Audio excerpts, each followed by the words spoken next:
What's happening, everybody? Appreciate you guys checking in. We're here. A little late, but that's all right. A little late, and it was all for apparently a good purpose, a good reason. We're going to leave it at that. But, hey, we appreciate everybody that's already popping in here, showing up in the building. Do us a huge favor. You're in the Raider War Room. You got myself. I'm 805 Raider. You got Chris, Protect the Show podcast. The Severe Raider is 1/3 of the Raider War Room. He's trying to get back to his house. He's going to pop in here in just a little bit. He's going to bless us. He's a little busy. Yeah, he's doing his thing. But shout out to everybody already rocking in. Just so you guys know, we're rocking every Wednesday. If some crazy news pops in, we're gonna jump on. But we're taking a little bit of a break from Sundays until probably around mid-July-ish. And so, because obviously we know news starts to get a little thin. I got a family. Chris got stuff he's got to do. Chris got like 40 cruises he needs to go on in the next like 3 weeks. You know, apparently Severe had some stuff to do as well. And you know, he needs to get his work done at the same time. So we're going to hit you guys on Wednesdays. We're taking a little break from Sundays until probably around mid-July-ish, but we appreciate you guys rocking. But we got some stuff to talk about. We definitely got some news that we're going to hit you guys with. But first, before we get to that news, the one thing we're going to talk about is some of the breakout players. Breakout players on the offensive side, the defensive side. We have some news about a former player that we're going to talk about a little bit, and we're going to end it off with a little bit of kind of what the expectations are for one of the players that are currently on our roster. And then right in the middle, we're going to have a little bit of fun. All right, we're going to bring back a game. It's going to be a little bit different than the start them, bench them, cut them. We're going to have a little bit of fun. We're going to definitely wait for our guy Severe to join us with it. So, man, shout out to everybody in the building on this Wednesday. Chris, what's going on, brother? How you feeling? How you doing? You went with us last Wednesday, man. It's good seeing you in the building. Yeah, feel good, man. Feel good. Glad to be back with my people. You know, my brothers. But yeah, it's all good, man. You know, ready to talk this Raider ball, man. A lot of talk going on within the Raider community and the media and all that stuff, man. So, I'm ready to get after it. Let's go, man. Hey, since we've been going to strictly Wednesdays, I'm getting a lot of shit done, which is cool as hell. Shit that I've been meaning to do for the last couple months. I'm finally getting it done, so that's good. Right. But I don't lie. It feels weird only going on once a week. Yeah. It's like I'm missing something. And so, I mean, it's a good break, but at the same time, definitely miss linking up with my guys in the war room at least twice a week, but then also, most of the chat. God damn it, most of the chat. And good for the chat, man. You guys reminded me. We're going to talk a little bit about a potential #1 receiver that's kind of floating around. Name is kind of being tied to the Raiders. We're going to talk about that as well, because obviously we didn't address the receiver situation in the draft until round 6.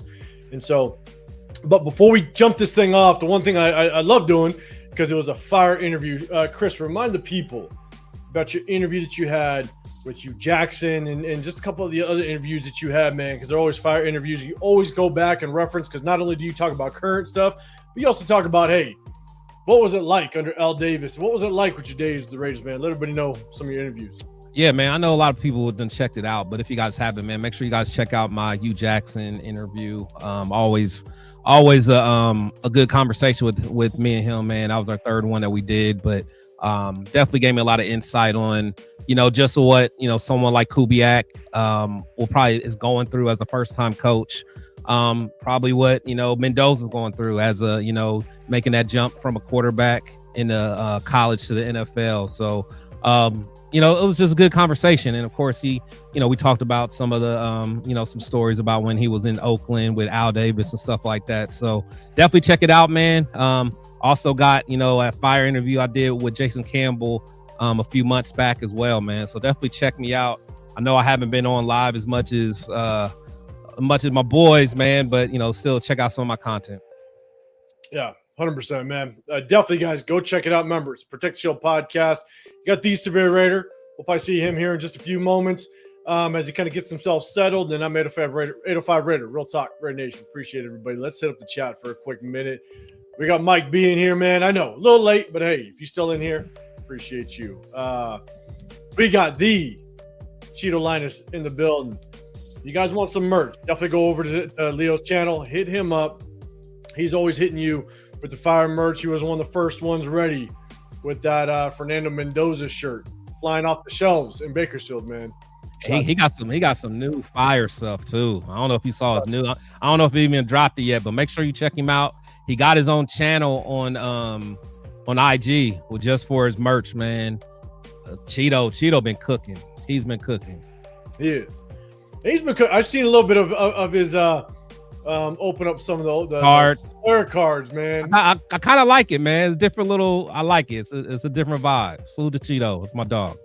Different little twist, man. It kind of brings back memories. I mean, it's been a long time since I kind of got into the football card game, but I remember back in the day. Oh, it was life. It was life. Yeah. Love it.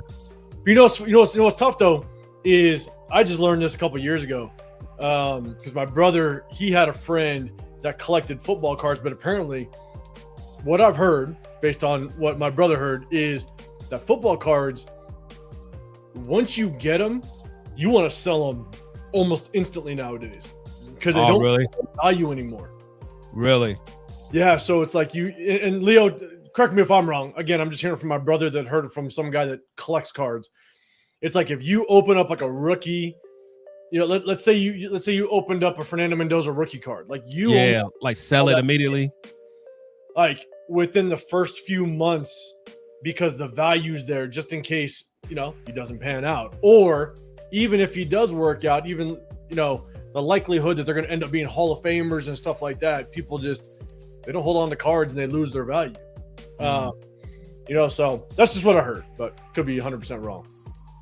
Well, we got Dave up in upstate New York. What's going on, man? Appreciate you rocking. See Jack in the building as well. Man, see him. I'm gonna go with see him. What's going on? Appreciate you rocking. What up, Jay? What's happening? We got Yaya in here as well. What's going on? Right, you can. What's happening? Gabriel pulling up. Appreciate you. Big luck. Trading for a receiver? Big question mark. We're going to talk about him, right? We got Coach Jamba. What's happening, man? I think AJ is going to go off for 2K. Ashton Genty, we're going to talk about him. We're going to talk about him for sure, man. Let's see. We got Enun as well. What's happening, big dog? Appreciate you rocking. Let's see. And Cheeto, man, you're saying the Tokyo Toe pre-order closes this week.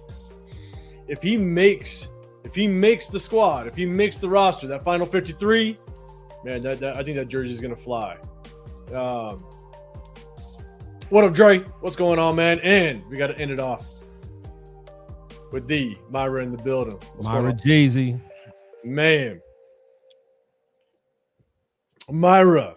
The queen of the chat. That chat we all have. I'm happy. It's insane. Whenever messages come through my phone in that chat, I gotta make sure the kids aren't over my shoulder. Yeah, make sure nobody's around. Yeah. Damn it. Let's see. Dre, you're just saying just let the team rock out. No more trades. All right, we're gonna talk a little bit about it, but let's get in the first topic. All right, again, our guy Severe, he's gonna see. We're gonna see when he can pop up in here. And Leo, you're saying, yeah, you got to cash out quick. That's what I heard. It's crazy. I remember back in the day, you could hold on the cards and kind of play that long game a little bit, but apparently not anymore. So let's kind of get into the first topic, man. Again, appreciate everybody rocking with us. I know it's the off season. We're gonna play a little bit of a game halfway through, so definitely check it with that if you want to get included. We do a sub-only chat, just shows our appreciation to all of our subscribers. So if you want to get included into just kind of some of the topics as well as the game we about to play, hit that sub button. Appreciate all the subscribers, all the members, all that stuff. So let's get into the first one. Let's talk about breakout players. All right, so first one, players that need to break out this season. We're going to focus solely on the offensive side of the ball. So chat, let me know. Give us some names that you think they need to break out this season, whether they need to break out because there's a damn good chance that a rookie's going to take their spot, or they're kind of on that bubble. Maybe they're on that contract year. Let me know in the comments who you think needs to have a breakout this season. I got a few names for sure, but Chris, you want to throw out one or two names on the offensive side who you think needs to have a breakout year, either to get a new contract or to potentially not get beat out by a rookie coming through. And yeah, I think before you do that, we got to bring somebody up on the stage. Not only other than the Severe Raider. What's going on, big dog? How you feeling, man? Man, what's good, man. Ready to talk this ball. You know, we got to show with Chris, man. So it's a special occasion. Yes, we do. See, we scheduled him in between. Am I a guest? Am I a guest on the show? Man, you know. We had to schedule him in between all the cruises. You know what I'm saying? We're lucky enough to get it. But shout out to Severe, man. Appreciate you rocking with popping up in here, guys.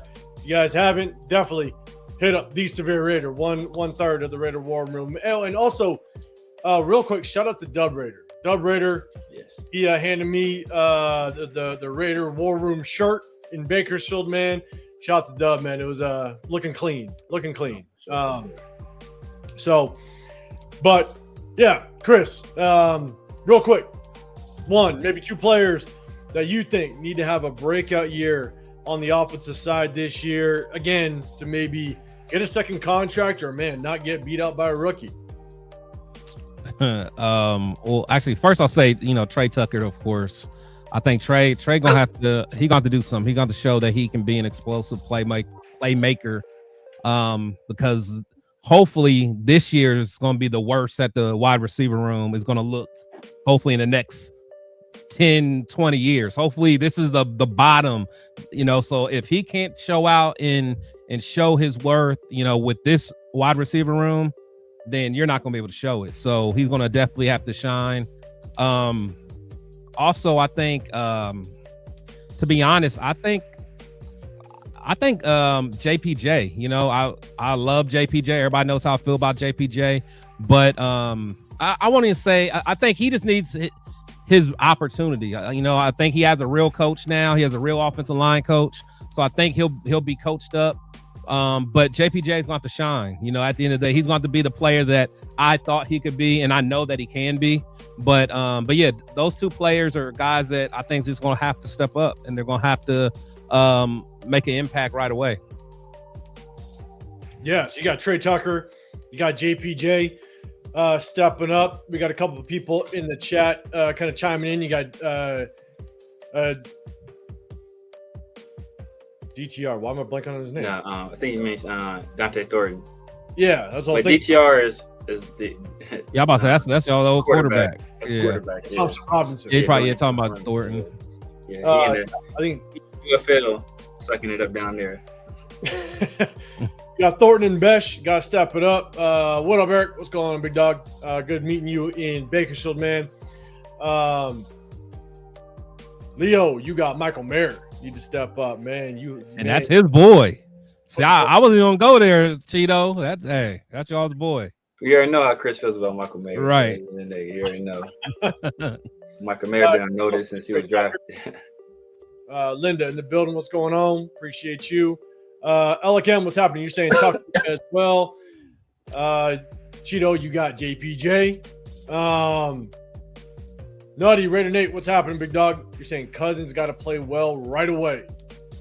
Yeah, I don't deny that. Severe thoughts, man. One or two players got to break out this year, either fighting for a contract or, man, might get beat out by a rookie. On the offensive side, defense is a second. The offensive side of the ball, DJ Glaze. Glaze. I was gonna say that too. Delmar. He shall henceforth be called Delmar. He's not. You got to earn DJ. You got to earn nicknames around here. And yeah, man, Jack Best is the obvious one, man. Jack Best, like, bro, we drafted you in the second round. Like last year when we needed, anybody to step up at wide receiver, like whether it was OTAs, mini camps, training camp, like he never like made a statement, right? We thought the rookie mini camps, he didn't do anything. OTAs didn't do anything. The mini camp, he didn't do anything. And then we thought, like, you know what? Hey, he's a physical receiver. When the pads come on, we're gonna hear about Jack Best. Yeah. And we have still yet to hear anything from Jack Best in this year too. So I think he's a guy that's on notice, especially next year, because we're likely going to be drafting high again with, possibly the best player on the draft that could be available to us in Jeremiah Smith. So I think Jack Best is definitely on notice. Yeah, so Myra, we're going to talk about Josh Jacobs here in just a little bit. Gabriel, what's going on? You said you heard Best is going to have a breakout year. We'll see. We will see. Coach John, but you got JPJ. I don't even know why I'm putting this up on the screen from Dixon. God damn it, Dixon. You better watch yourself in the chat. Jesus Christ. Let's see. Big Luck, I see you too. God damn it. And see, everybody, see, I see where these comments are pointed at. God damn it. Yeah. Cheeto. But look, Jordan Meredith, we'll see what happens with him. I actually agree with you guys, right? I got Trey Tucker without question. I got JPJ and DJ Glaze right with you guys, because at the end of the day, I think we all know JPJ, he's going to start. He's going to start, and if he doesn't produce, well, then guess what? We're most likely either going to free agency or the draft, or we're replacing you. DJ Glaze, same thing. So I got both DJ Glaze and JPJ on here. You bring an offensive line coach in God, why am I blanking on our O-line coach? Rick Dennison. Rick Dennison. Rico. Yeah. He's highly touted as one of the best O-line coaches in the league. And so if you can't produce under a guy like this, it's actually going to lead to another name that I have on my list. But if you can't produce under an O-line coach like that, then we might be finding your replacement next year. Point blank period. So that, I think those two guys, again, DJ Glaze or Delmar Glaze and JPJ, those two guys, you got to step up, have a breakout year. Again, I agree on Trey.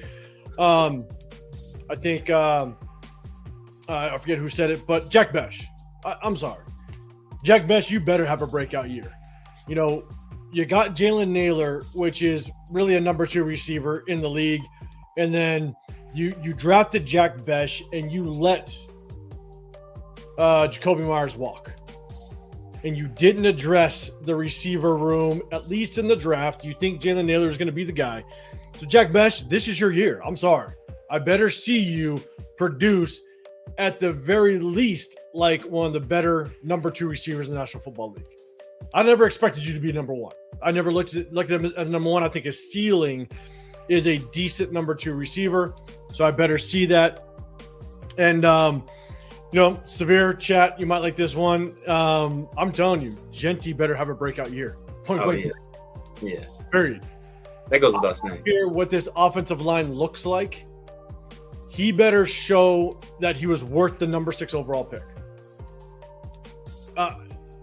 That's just, and we're going to talk about the expectations of Genty, so I'm not going to kind of go too deep into it, but Genty has to show he was worth the number 6 overall pick, and it doesn't matter what the offensive line looks like. We got to make sure that he shows his worth. So I want to see a breakout year of Genty, Jack Besh, and I agree with your guys' takes. Trey Tucker, DJ Glaze, Delmar Glaze, as well as JPJ. So those are kind of the offensive side. Cheeto, you're saying, can Colton stay healthy? That remains to be seen, man. Chris, what's your thoughts? Do you think Colton has an actual chance of staying healthy this season? I think you're muted. My bad. Yeah, man, that's hard to say because someone that tall, and that big, they start getting, the knee issues, feet problems, stuff like that. That just kind of comes with, with father time. How old is he? Is he 30 yet? No, I think he's 29. Probably He's 30 yet. 29. Yeah. So, he's athletic, but again, it's just, you always worry about the feet and the knees of someone that's that tall. But we'll see. Hopefully, at least we got a good offensive line coach, make sure he's doing the best technique and doing what he's supposed to do. But it's hard to say with injuries. Like I said, I always worry about the knees and feet. it's tough. You can never predict or project injuries, and so you just gotta basically hold your breath and hope to God that he stays healthy, because he's going to be a major part of that offensive line for sure.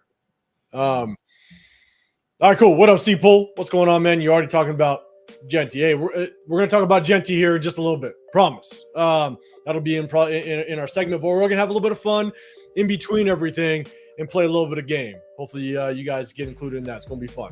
It's not going to be a starting bench of cut him. I don't see Jeff in here, so we won't have any cheaters in here. So, what up, Machiavelli? What's going on, man? All right, let's go defensive side. Players that need to break out this season on the defensive side. Chat, let us know who you guys expect. Again, it's all about players that need to break out because they're on a contract year. They're looking for that next payday, or they got some rookies or some younger talent kind of at their heels. So, chat, let us know who are your breakout players for the 2026 season. So, Severe, I'm going to start with you first, man. On the defensive side, who do you want to see break out? Who do you think needs to break out this 2026 season? I think Tonka. is a guy that I think he'll be given every opportunity to break out. Kind of like what we saw from him down the stretch last season.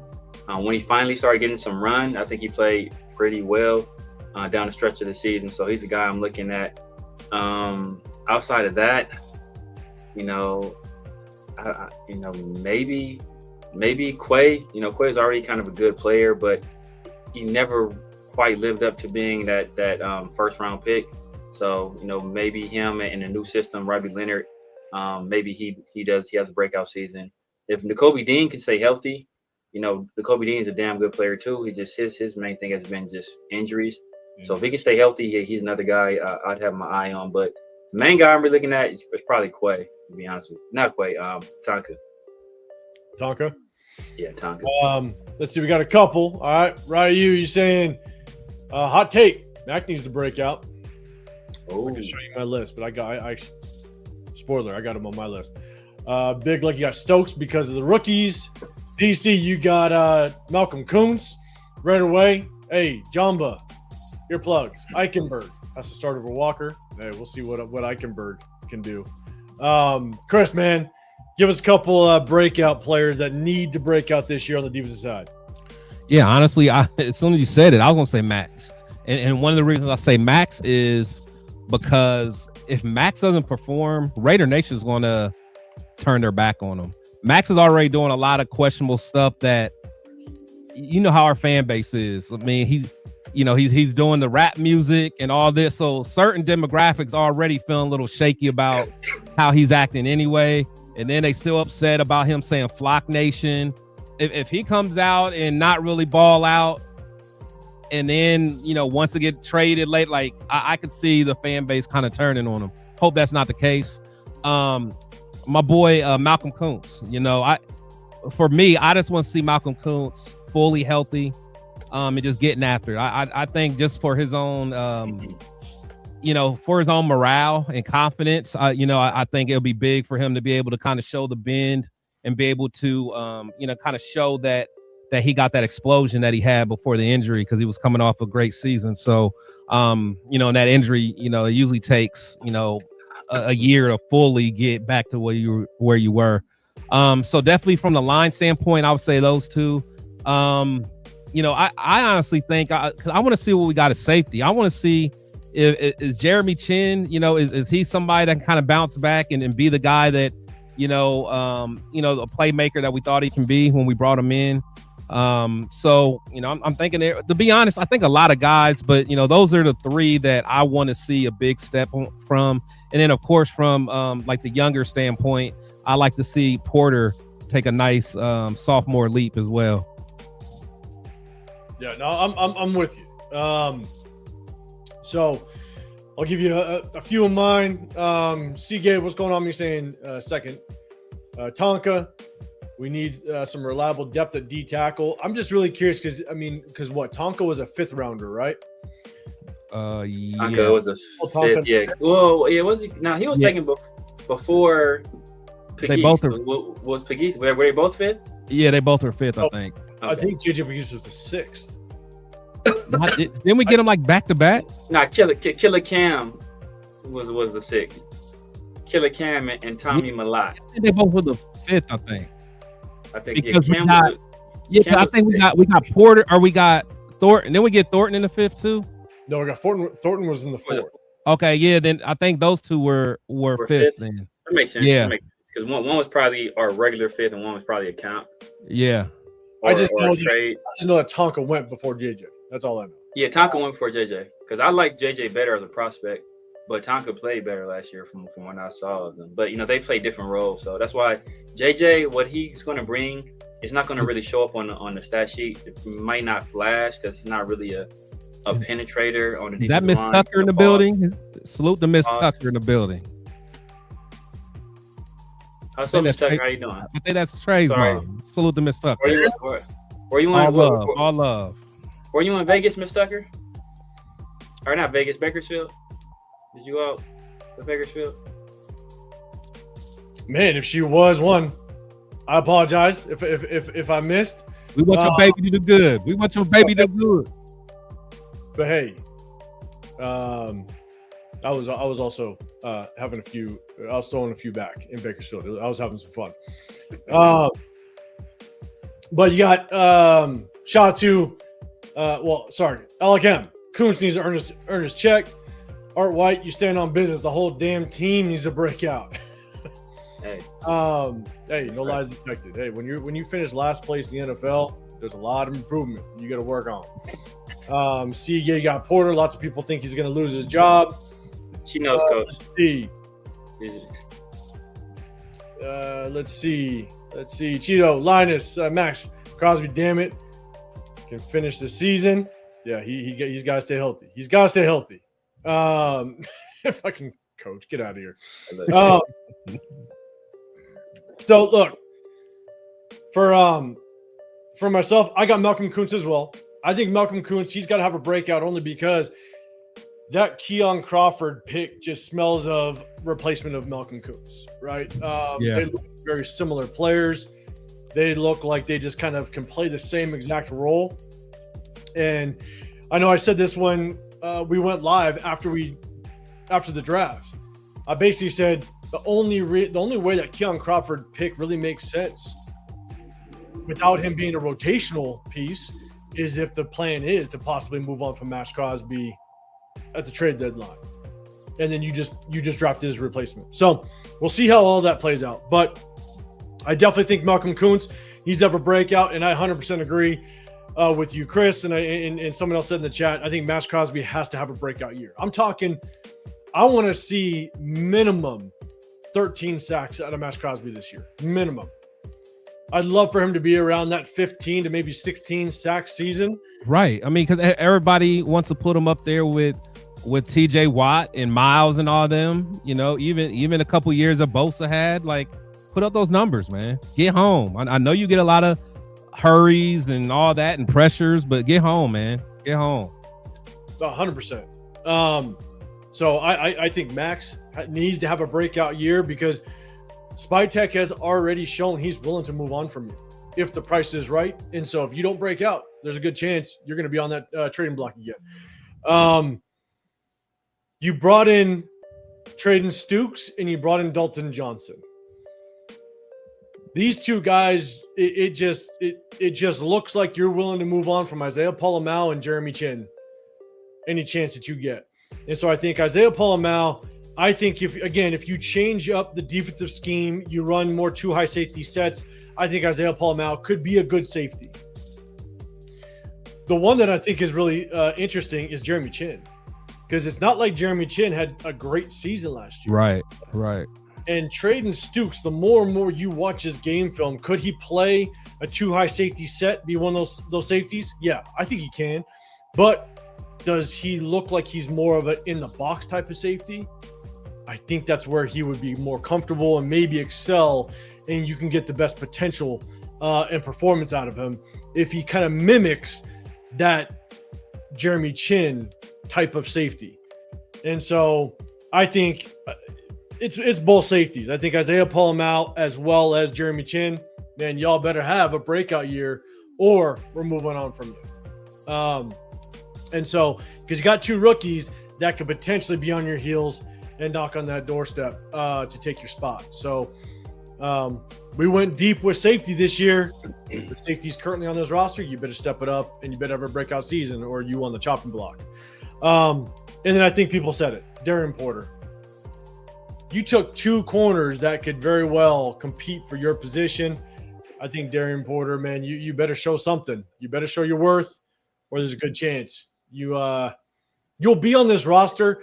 You're not going to cut a guy like Darren Porter because it be on a rookie contract, but you may not see the field. And when you draft a guy that high, it just feels like a wasted pick at that point. So Darren Porter, you better get your worth out of you. So let's see before we get to the next topic, let's see what else everybody else is saying. What up, Daniel Kim? What's happening, man? Is there any news on Crawford? It's been quiet after the days off. I haven't seen any news on Keon Crawford outside of the suspect needed that second day off because he needed a mental break. That's even before the 100-degree weather, the triple digits hit you. I'm just saying. And they out there in, as Chris would say, they out there in booty shorts and tank tops. You know, so you need a day off. You need a day off, bro. You know, as an outside linebacker or defensive end in the NFL, you need a day off after your first day. Like, bro, imagine that. Imagine you get hired to a job and you going through training. But you ain't even got to the job. You ain't got to the job yet. You going through like computer modules and e-learnings, and you're like, you know what? I need a mental break to process everything that's big. Like, come on, bro. What is your employer gonna look at you like? Like, we made the wrong damn decision. 100%. I mean, it's like you in a data entry position, and all of a sudden, day 2, your carpal tunnel starts. Yeah, my finger hurt. Finger spasms. You didn't disclose that. You wrapping gifts, and you got paper cuts. Like, man, you don't get your ass back out there and wrap these gifts. Stooks, you're saying I want to lead Cheeto. You're saying I want to see what we passed. In the second round. On the talent in the second round. Let's see. Well, make sure kind of Alec M. They should get Tron Johnson some guaranteed cash. Come on. Yeah, man, exactly. They should have already, when they traded for him, they should already had that lined up, man. Exactly. Absolutely. Yeah, we covered that a few weeks ago when that news kind of hit, and I 100% agree. You know, you traded for him. You knew what that contract looked like. There was a good chance he's going to want some guaranteed money, so you should already kind of had it lined up. So we'll see how all that plays out. What up, Jason? What's going on, big dog? Appreciate you rocking. Make sure you guys go hit up Jason. Jason, I don't know if you guys have been going live on your Tuesdays, but you know, definitely let everybody know when you're going to be going live. But shout out to you, big dog. Appreciate you popping up in here. He's not going to invite me on there no more. Or me, bro. I was the main. No more. Jason, I was the worst. You was having a calm conversation talking about how big of a fan you are. You low-key was stomping on people for questioning your fandom, but it was still a calm conversation. And then, you know, that's why 805, you gotta go to New Orleans, bro. It can't be me and Chris out there, man. It can't be. And turf. Oh my god. Oh my god. Yeah. Come on, man. Come on. I'm telling you. But hey, if you guys didn't see it, that live was wild. I was actually coming back from Bakersfield, and that helped me. That helped me through the drive-through coming back from Bakersfield. That was a good one on that Saturday night. Yeah. But shout out to Easton and Jeff for muscling through that one. These guys. You peep Jason's comment. He said, "Chris, you were always welcome on the show." Good job. Chris was an innocent bystander. He got swept. He was given by association. But hey, I'm gonna know in the next probably in the next week or so if I'm gonna be able to make it out to New Orleans, because it's gonna be. And guys, let us know if you're gonna go to the home opener. I know a lot of the Raider fans, you're in SoCal or in California. Let us know if you're gonna go to week 2 against the Chargers, because my plan, obviously, I'm out here in the Vegas area.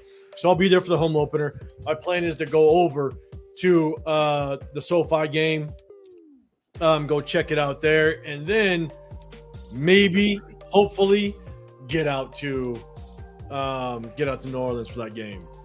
That'll be wild. It's just the back might be a little wild, but hey, I'm gonna try to see if I can figure it out. But chat, let us know if you're rolling out there. Definitely good to put names to faces, all that fun stuff. And Alec M, Turf, the biggest doubter. Hey, go show our guy Turf some love, okay? Ultimate Raider fan, 32. Go show him some love. Hey, there's not a whole lot to be excited about. We've been a shitty team for a long time, so it's justified. It's justified. General Kim, it's even worse with Crawford because he was talking super big about being all pro and being better than Max. I never heard that. I didn't see that either. Oh wow, he's talking like that. Yeah, I ain't heard it either. Come on, dog. You can't even make it through. Bro, you didn't even make it past your 90-day probation, and you already using sick days. Hey, those hand grenades in New Orleans, they're wild. They're wild. I don't know nothing about that. Let's see. Young Kim, you're saying this. On another note, y'all should bring in Raid the Tape. He's on the same honest wavelength of being 100% on everything. I don't know who that is. Right there. I ain't seen Raid drop no content for a minute. Raid has the brand with the R with the sword through it. Redemption brand. That's his brand. Oh, really? He used to do videos a while ago. I haven't seen him do anything for a while. I don't know if he's back at it or not, but I haven't seen anything from him for a minute. I don't even know. Yeah. And I know of Raider Honcho. I've seen him a while back. I think he kind of. I'm all set. I'm cool. I'm cool on that. Cool on that. I saw him a while ago. Y'all can do that one. That's a. What about Nesta Jade Silvera, Chris? What about Nesta Jade? Are you? Oh man.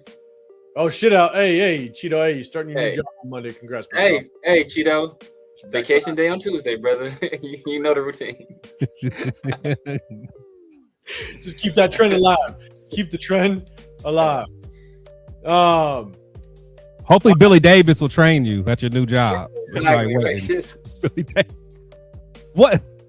What if you went into your job and Billy Davis was your trainer, bro? Oh my God, yo! I'm immediately putting my resume out. Man. I want to know what happened to Billy, I'm shopping my resume immediately. And what up, Raider Nation? What's up? Jesus, that's my dog, man. I miss Billy, man. Billy Davis gonna be in the trainer room with a cigarette and some yak. Drinking some Parmesan, smoking some menthol, smoking some Paul Malls. He ain't even. He's smoking some Paul Malls. The bright red box. Oh man. Ah, jeez. All right. What up, Kirk? What's going on, man? In the building. What's happening, big dog? Yeah, Leo's already filling that carpal tunnel. See, it sets in quick. Exactly. Apparently, with Raider fans and Raider players. So, all right, real quick, let's do this. What up, Lamar in the building? What's going on, big dog? Appreciate you. Get that exercise in. Get that work. Lamar, salute. Let's get to the next topic, and then after this one, we're gonna have a little bit of fun. We'll play a little game. Hopefully, you guys are wanting to join along. Hit that sub button if you can. Do us a huge favor. Double tap that screen. Hit that like button. You got Chris Picture Podcast on this side. The Severe Raider. Be back on the screen in just a second. I'm 805 Raider, Real Talk Raider Nation. If you guys don't know, we hit you guys on Wednesdays. We're going to bring back Sundays around the July timeframe when things really start to heat up. Sundays, we usually hit you guys after the game, but we also break down game film as well. And so tap in for that if you guys want to rock with us. Next one, real quick. Raiders, maybe, depends on how you feel, need a wide receiver one. A lot of people are kind of talking about Brandon Ayuk, obviously, the former 49er, or I guess he's still on the roster, but they want nothing to do with him. And so there's been some ties to people suggesting that we could potentially go out and go get Brandon Ayuk. Obviously, there's the history with Clint Kubiak in the 49er, in his 49er days. And so, Chad, let me know if Brandon Ayuk is a guy that you think we should potentially go after. Now, let's kind of throw a little bit of substance out there. One, you got to trade for him.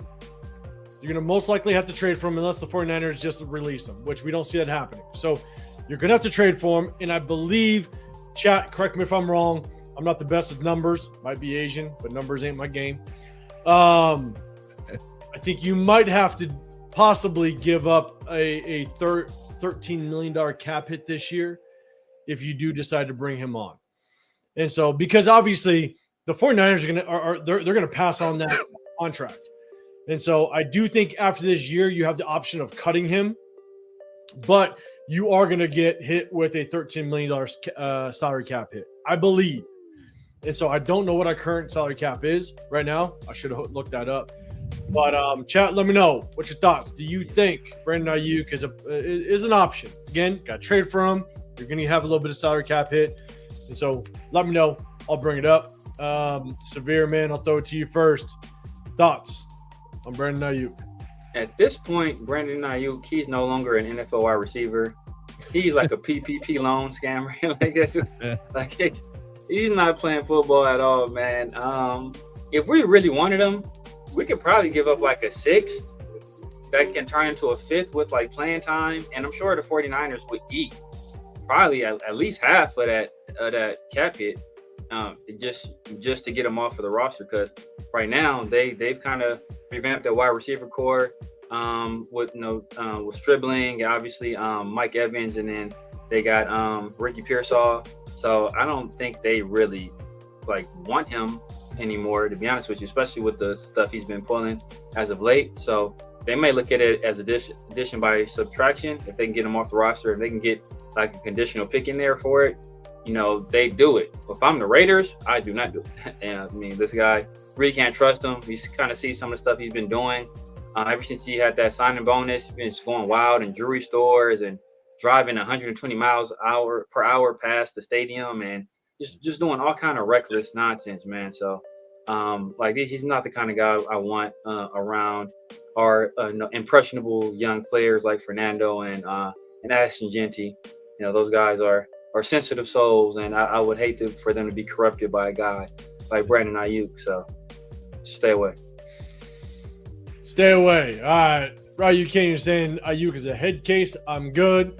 We got Sacktown in the building. What's happening, Sacktown? Good seeing you in Bakersfield, big dog. Nada, I'm good off.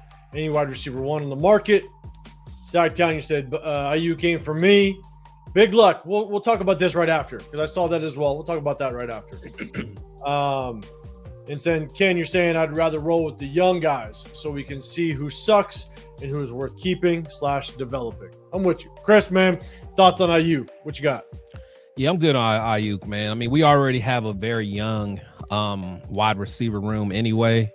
So, if I'm looking for a older wide receiver, I want somebody that's going to be a good locker room guy, a guy that's going to show the rest of them how to be a pro. He's the last guy that I want to, be the one that shows. I thought you were going somewhere, Chris. I thought you were going somewhere. What?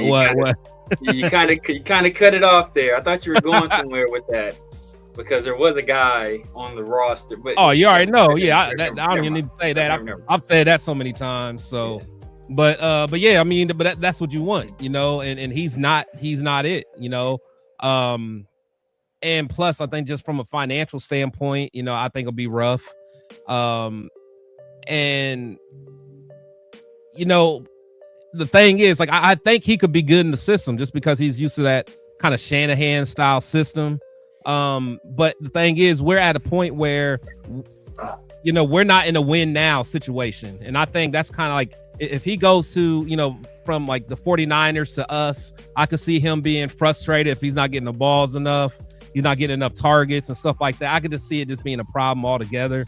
If we were going to do something like that, we should have went and got him back when we had AP, someone that, he respected and could kind of keep keep him under ring. But yeah, I'm cool on Ayuk, man. Honestly, I think he's a good talent, but you know, I wouldn't want him nowhere near our young wide receiver room and young rookie quarterback, and brand new rookie head coach. No parts of it. Yeah, no, I'm with you right away, man. We're gonna talk about Josh Jacobs here in just a quick minute. But Silas, you're saying I think we are gonna surprise everyone with how we spread out the ball and don't need a number one receiver. All right, we'll see how that works out. We'll see how it works. Cheeto, you're saying Brock is our number one until someone else steps up. He's definitely number one target. Don't deny that. So let's do this. For myself, you know, we're a young team. Chris, you said it. And Severe, I think you might have mentioned it too. We're not in win now mode this year, right? Kirk Cousins, he's going to come in. Even if Kirk Cousins shits the bed and we end up seeing Fernando Mendoza at some point, he's going to be a rookie. He's going to have the stepping stones that he's going to have to kind of work on that first year. And so the likelihood that we're going to all of a sudden become a playoff team is very, very, very slim to none. So we need that draft capital. You know, I hated the fact that we traded a 5th rounder last year for Kenny Pickett, a guy that never stepped foot on the field. And Brandon Ayuk, severe to your point, with all the issues that we're seeing already, just the character issues, stuff like that. And if you bring in a veteran, Ayuk ain't the veteran that you want to be the example for your younger receivers. And I don't want to give up that salary cap.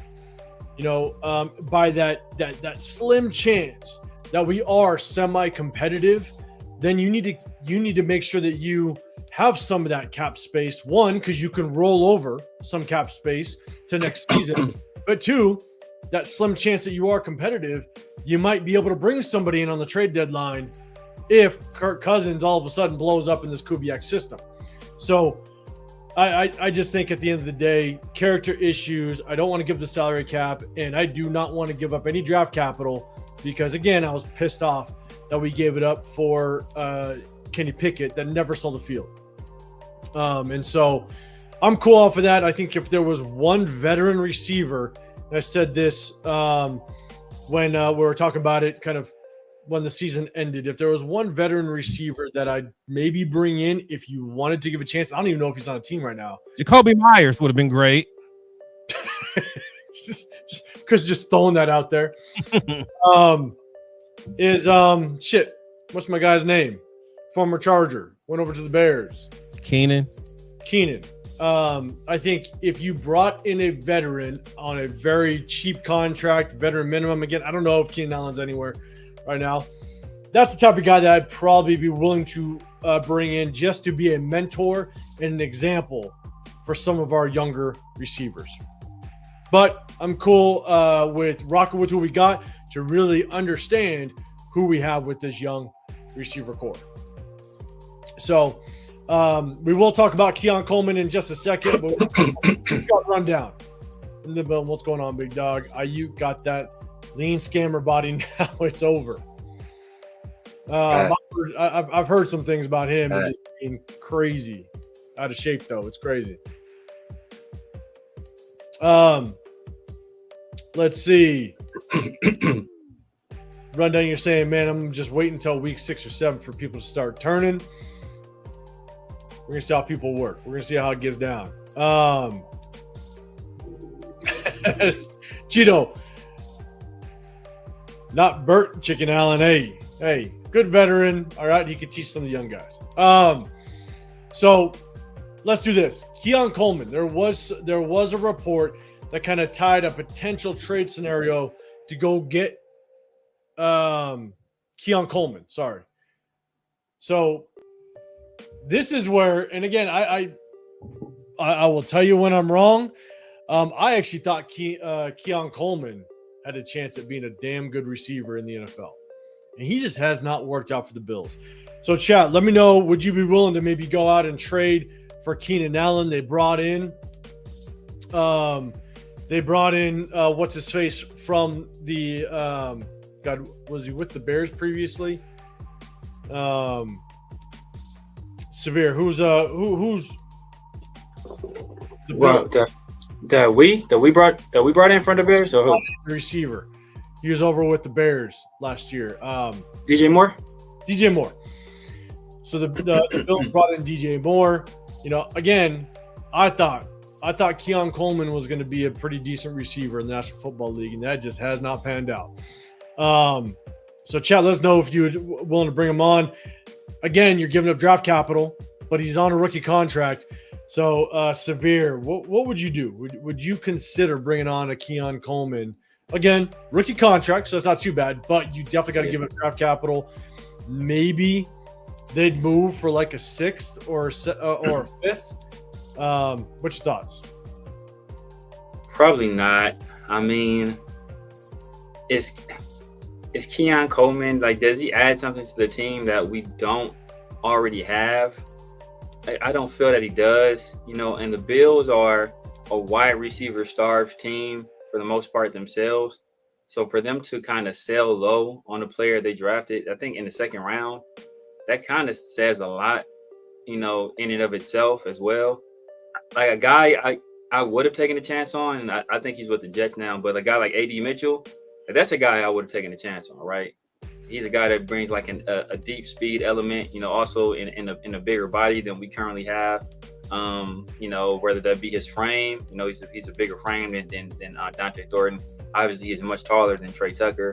I would take a chance on a guy like that, but a guy like Keon Coleman, no, he's more of a jump ball guy. Doesn't really create a whole bunch of separation, and he's been struggling in Buffalo. So I'd rather invest in our young guys and see what we truly have in those guys, and that way we kind of know where to proceed going forward than, you know, dump more draft capital in a potentially failed wide receiver that another team has already given up on. No, yeah. So you got Cheeto. You're saying got to see what we have with these receivers while they're on the rookie deals before we look elsewhere. See, Gabe, I think Bill should go after AJ Brown.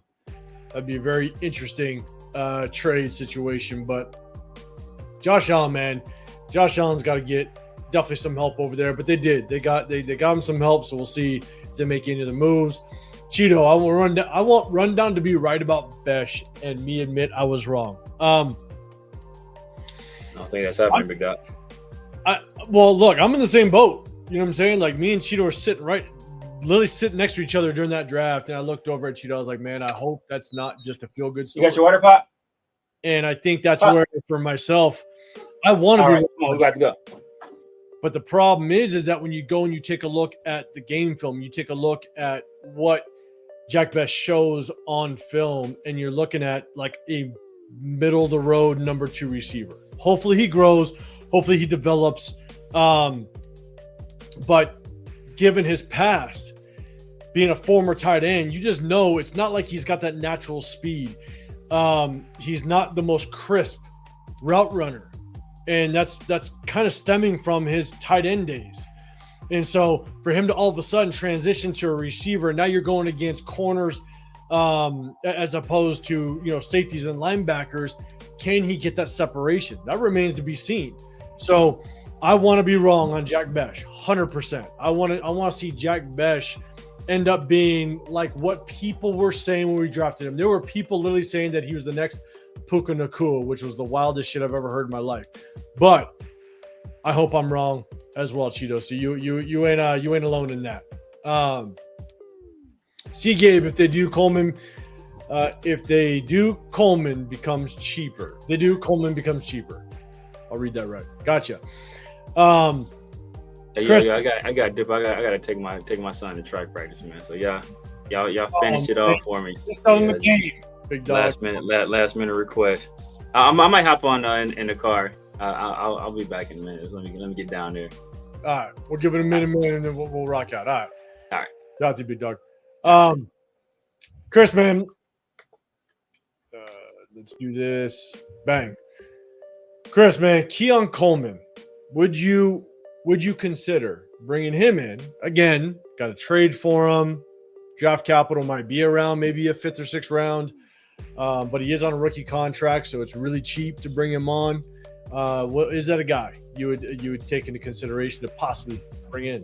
Oh, for sure. I like Coleman out of college, out of Florida State. He was a guy that I liked. I think, because you got to think, he was with a team that, who was it? The GM or someone. They said they didn't want him. They said, they made it. With that, because there was some weird, that went on between the GM and all that stuff. Yeah, I forgot what was exactly said, but it was like, basically that he didn't want to draft. I forgot what it was, but I wasn't paying too much of attention. But I just remember seeing it, and I was like, damn, if I was Coleman, I'd be kind of pissed. Like, that was a slap in the face, especially to say it like publicly like that, whatever he did say. So yeah, I just I'll take a flyer on him. He has a talent. He just gotta get coached up, be in the right situation. Sometimes, a change of scenery will help. So I'd absolutely, honest, I would take him, I want him to get more playing time to Jack Besh any day of the week. Yeah, and again, like I will always admit when I'm wrong, but he is still a rookie. Is like I thought Keon Coleman was going to be a good receiver in the National Football League. My brother is a Florida State fan when it comes to college ball, and so I was watching him, and I was like, "Damn!" Like I think this kid, he looked nice. Yeah. For some reason, it has not transferred over, and so, now mind you, Keon Coleman's got one of the best sound bites ever during his draft process. When he was on the whiteboard or when he was talking with the Bills organization, he said he enjoyed golf. He may not be Tiger Woods, but he's Tiger. He's Tiger. I wish I could, or something like that. Yeah, that was a classic one. That was a good one. But it just as much as I liked Keon Coleman coming out of college, I kind of go back to I don't know if I'd give the draft capital. I love building through the draft, and I only give up draft capital if I think that the player is 100% worth it. And so that's where I would be hesitant, is giving up the draft capital. But man, getting him on a rookie contract and seeing what he could do. And I don't think it necessarily takes anybody off the field. Like Jack Besh will still get PT. He'll still get playing time. Like Jack Besh is still going to be on the field. Deontay Thornton's still going to get his reps. But I think we all can agree at this point, Deontay Thornton is very one-dimensional. When you go look at his game film, you go look at what he's shown last season. He's still going to learn how to run just route concepts. Yeah, I think he's going to be one-dimensional. Just his release. Route concepts is one thing, but just getting off the line. I'm like, come on, man. It's like he's like lazy off the line. And I think that's where stacking. I think that's where at the end of the day, like we showed it, where there was examples where you had Jacoby Myers and Trey Tucker almost 2.5 yards off the line of scrimmage, and Deontay Thornton is just getting off the line of scrimmage. That's what I'm saying. Yeah. And so I'm with you. I don't think he's necessarily going to take away from a Jack Besh or a Trey Tucker. I think that all those guys are going to still get reps. But Deontay Thornton, man, I think you're just one-dimensional, and we'll see just kind of how it plays out. And the thing is, I don't even mind a one-dimensional guy as long as he can that one dimension. He's good at it. Like I think back at like someone with a similar body to him is like Chris Henry back in the day. With the Bengals, he was with Chad and Hushmanzada, just taller, or what's the guy that, what's the dude that changed his name? But he played for the Jets, a tall, skinny dude. Robbie, his name was Robbie something, but like, he wasn't the best receiver, but like he had somebody in the chat will remember. He changed his name to something. I'm picturing Robbie something, but anyway, he was just tall, skinny, but he would get that go route, you know what I'm saying? And he was fast. So like if you can do that particular skill set, then I'm okay with it. But he's not even good at that. Like he doesn't even stack. Like he doesn't even use his size and speed to his advantage. Like he just got a lot to learn. Yeah, Robbie Anderson. Yeah, Robbie Anderson. Yeah, what's crazy is Robbie Anderson, man. He was a guy that you felt like if you used him in certain situations, Yeah, you could have literally had like a diamond in the rough to where he didn't need to have 11 catches, but right. if he had 3 to 4 A game. Yeah, exactly. Means the field position. Exactly. That's it. That's it. Just to keep that safety honest, if nothing else. And so shout out to Dixon. He's saying Keon Coleman has discipline issues. I think I did hear something about that, and he follows it up with always showing up late to practice. Yeah. Yeah, that's not good. Honestly, I think there was some talk about that at Florida State too, if I remember right. I think there was like some concerns about that, if I remember correctly. God, yeah. Dixon saying GM said that it was Sean McDermott that wanted to draft him, basically alluding to like I didn't want him. Yeah. That's and he said that like in public. Like, come on, man. Yeah, that sucks. That's stupid. Jason, you're saying I'm just wondering if Keon Coleman is just missing that little nudge or that aha moment, because when he does make a play every once in a while, then he disappears. Yeah, maybe. Sometimes it changes scenery, stuff like that. You just never know. Again, for me, if we did trade for him, I hate giving up draft capital, but you bring him in, change the scenery. Maybe he can kind of get a little bit of a rejuvenation within his young career. But you get him on a rookie contract. It's cheap. He's a first-round draft pick. So if all of a sudden he does produce for you, you maybe have a fifth-round option. But I just don't know if he would produce at that level to give him a fifth-round option. But it'd be interesting to see how that works out. So appreciate everybody rocking. Hey, do us a huge favor. Double tap that screen. You got Chris Pixel Podcast. The Severe Raider. Severe's gonna try to come back on Made of Five Raider. Real talk. Raider Nation. Cheeto, last one on this topic. Coleman was playing with one neat quarterback in the league. Come on, let's stop with the he needs this or that to be better. He's a rookie. We'll see. We'll see how it kind of plays out. All right, we'll see. We'll see how that works. But yeah, he didn't produce over with the Bills. But man, hey, also going from that Florida weather to that Bills weather could be nasty. We'll see. And Ryu Ken, Vegas is a bad change of scenery. Plays too many girls in some clubs. Yeah, if you got that mentality and you get easily distracted, Vegas ain't the place for you. Let's do this. We have 2 more topics. We're gonna give Severe a little bit of time. Maybe he'll pop back up in here for our game.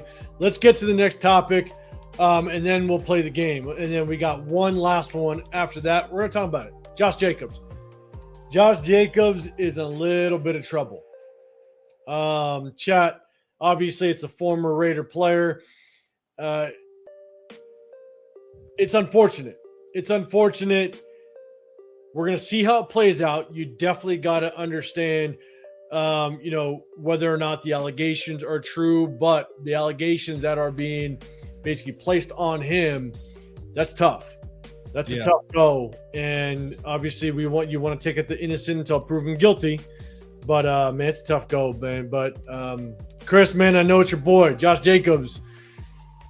Chat, what are your thoughts? Chris, what's your thoughts? Yeah, that's my boy, man. But at the end of the day, I'm just going to wait and see what happens. Wait to get all the details. One thing, you never want to hear nothing like that. But, at the end of the day, we've seen it a lot of times, especially domestic issues. It could be, they were drinking. You never know what happens. You never know what came out. You never know what started it. You never know what the girl could have said. And again, if he did everything that they said he did, then, shame on him. He'll get whatever he deserves. But I'm not going to just jump to conclusions. We've seen it so many times with, women lying and things like that. So again, I'm not blaming the victim and anything like that, but I'm definitely gonna, wait till all the details come out first. Yeah, I'm with you. You got to wait for it to come. The details come out. You have too many situations, even with, big celebrities or all that make millions of dollars. Like they're gonna figure out something, right? You got the people out there. Now, in the same breath, if he's guilty and he did everything that's on that report, then he gets everything that's coming to him. Yeah, he gets everything that comes to him. You know what I'm saying? And so at the end of the day, I think we just got to figure out, or just let it play out. Let it play out. Cheater saying Jacob's lawyer says there's a video to prove his innocence. We will see. You know, you even look at what Stephon Diggs just went exactly. That's what I'm saying. It's like you get these guys that, you know, they become targets. You know, they get in a vulnerable situation where they're drunk, and you know, it's a form of extortion, you know, at the end of the day. So, you know, this is why, and not to get too much, not to get too much into the topic, but it's like, it's one of those where it's like, you would hope that I could care less if it's a man, it's a woman, whatever it may be. But if you throw allegations out there and they end up being false, right? Like, there needs to be consequences, man. 100%. There's got to be a consequence to the person that was the accuser, the person that put it out there. And, you know, there's many examples, but look at the example of, look at,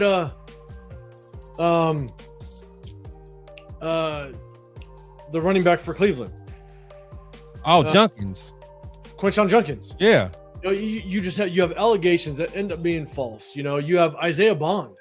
Isaiah Bond was a similar situation where there was those allegations, and all of a sudden it comes out that he was falsely accused, and he went from possibly being a first-round talent, getting that contract, to all of a sudden he's now getting undrafted free agent money. Yeah, it happens a lot. I mean, shit. Even Zeke. You know, when he was coming out, Zeke, and even Garyon Conley. It's a lot of cats, man. It's like, come on, man. And again, you know, you don't. If it happened, you know, you want everything that's coming to them to come, but it's like, we've seen so many times where, you know, we can't go by anyone's word. Like, I need some evidence. I'm with you. Jason, you're saying I didn't expect that out of Josh, but I have a feeling it's all BS. Coach, believe all women. I'm on that stance. Trust me.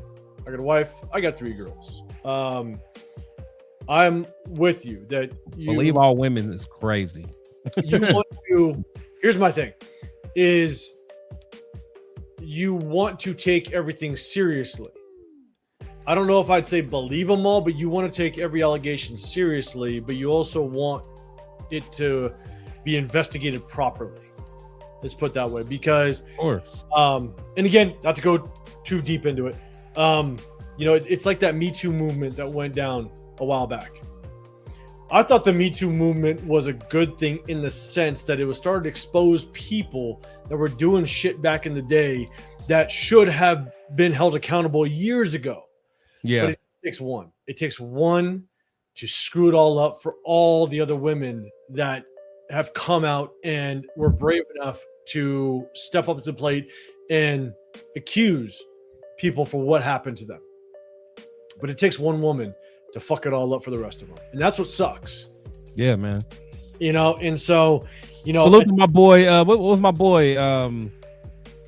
Pirates of the Caribbean, man. What's my boy, man? Yeah. Yeah, man. Salute to him. You see how they try to do my boy Johnny?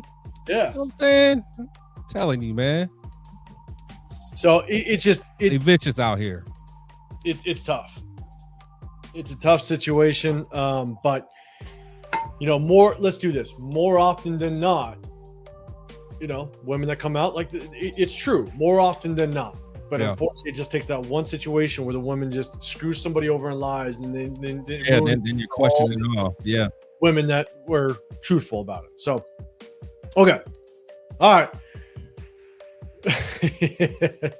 Yeah, man, the Johnny one's crazy. And Jason, yeah, man, like it just sucks. The ones that screw it up for the ones that actually are telling the truth. It's stupid. So. It's a tough situation, but it is what it is, unfortunately. All right. So, look, track it. Hopefully, it's all BS and our guy Josh Jacobs, man. But I will say, and I was gonna jokingly say this. I was tapping it with Severe and Farrell last night. I was gonna jokingly say this, but it's like another reason why you don't draft a running back #1 overall. God damn it! They either get in trouble or they're not worth it. Okay, that's it. Jesus Christ. So let's do this. Let's have a little bit of fun. Our guy Severe, man, shout out to him. He's doing his dad duties. We're going to have a little bit of fun, all right? So hopefully, usually we do the start and bench and cut them. We've done our kind of our blind top 5. You know what I'm saying? I'm doing something a little different. And hopefully you guys enjoy it. Hopefully you guys have a little bit of fun with it. Let me actually switch up the settings because I only had to set it up for 3. Let me change the layout really quick. Hold on. I'm going to bring this one up. And I'm going to set it up properly. Bang. I think we're good. Okay. All right. We got this one is all it is. You got to choose one. It's a versus. That's all it is. It's a versus. Okay. Shout out to Ruben in the building. What's going on, man? Appreciate you throwing a super chat out there. I got you, let's go. Sean Oakman was one of my favorite college players. He got done very dirty. Baylor legend. Man, I know who Sean Oakman is. I never knew shit happened to him as well, man. That sucks. That's crazy. But shout out to you, Big Dog. Appreciate you throwing a super chat out there.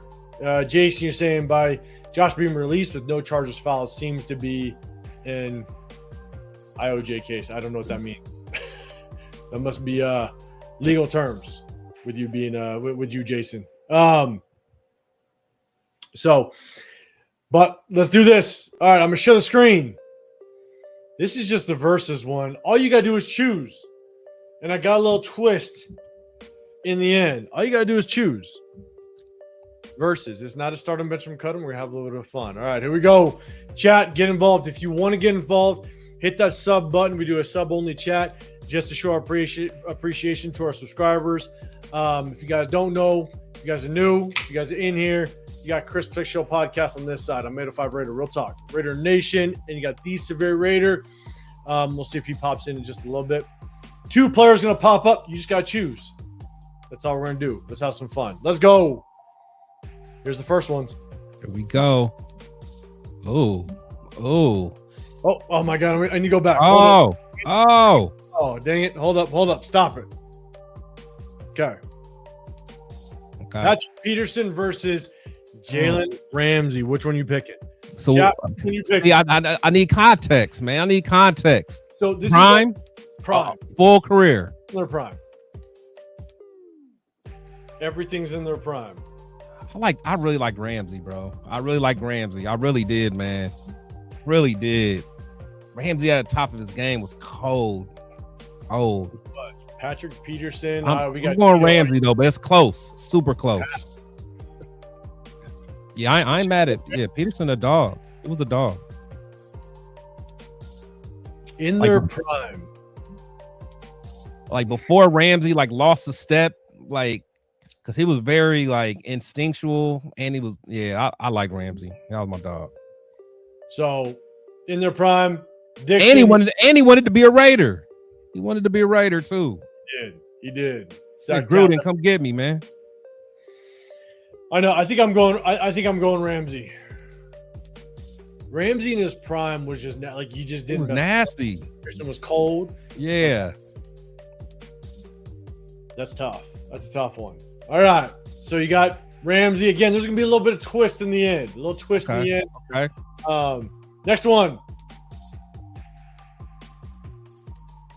We got Marvin Harrison versus Isaac Bruce. Who you got? I'm gonna say Harrison because my favorite football player of all time always says that he was the hardest cover for him. That's what Charles Woodson always says. I was the toughest dude to cover 1-on-1. Yeah. Dan, did he say that? I never heard. Yeah, he always says Marvin. He said Marvin Harrison was something nasty. Cheeto standing on business with Patrick Peterson. I like it. Peterson was a dog. Peterson was a dog. All Cheeto, Bruce. You said Bruce. Marvin had Manning. Severe. All right, Marvin was a killer.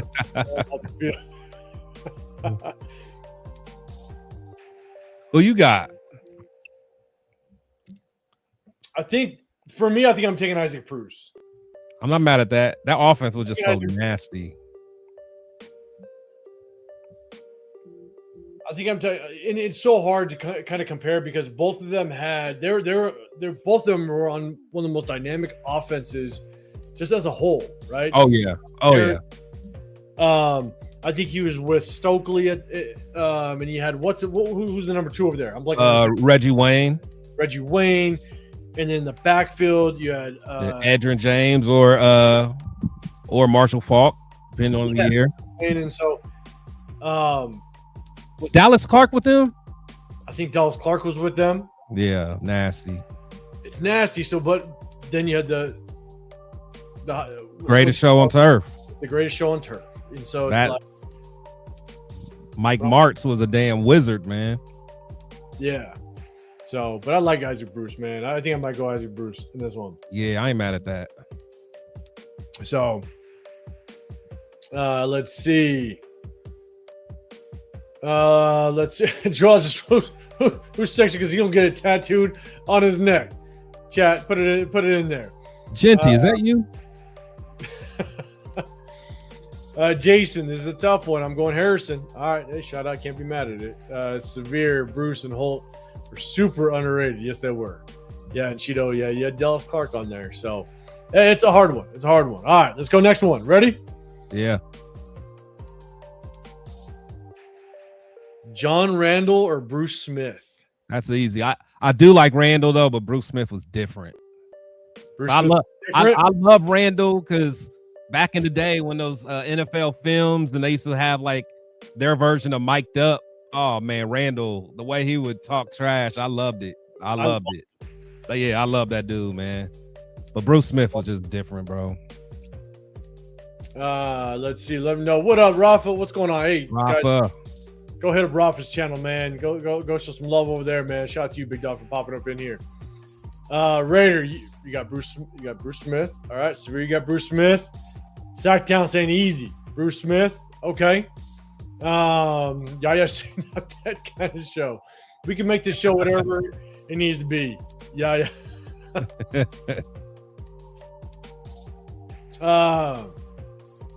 Leo, you're saying, I hate this. Bruce was cold, man. Bruce was cold. Bruce Smith. Okay. All right. So, hey, look, I thought it was going to be a little bit tougher because I like Bruce Smith as well. Yeah. Justin was just a bad man. Oh, he was a bad man. But yeah, to me, that's easy. I think that's the easiest one so far. Okay. All right. Bruce was just different. He was different. And I think a lot of people are on the Bruce Smith train as well. Okay, let's go to the next one. Jason, you got Bruce Smith.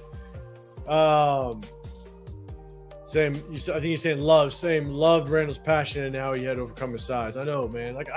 Yeah. All right. Had next one. Here we go. Yeah, that was my dog. Woo. LT or Marshall Faulk? I gotta go Marshall, man. But LT was nasty. LT was nasty. Marshall Faulk. Well, Cheetah wants to. All right, Cheetah's asked this question: Bruce Smith or Derek Thomas? I mean, they're different positions, kind of. And I think Derek. Yeah, because Derek was standing up. Yeah. I still think I'd probably still take Bruce Smith. Oh yeah, I'll take because Derek was nasty though. But yeah, you almost got to put Derek because he was kind of like a true edge. Like he was like a LT. You know what I'm saying? Like that. He was. Or Greg Lloyd and them type dudes. And I think they were just. It was. Yeah, I'm with you. Just a little different, which was tough. Yeah. But we were saying he's all-time sack leader for a reason. Yeah. Well, it's a straight dog. You ready to wait? I'm going Faulk though. Yeah, I'm going Faulk. You're taking Faulk. Raiders LT. Sacktown. You're LT. For me, these are tough. Let's see.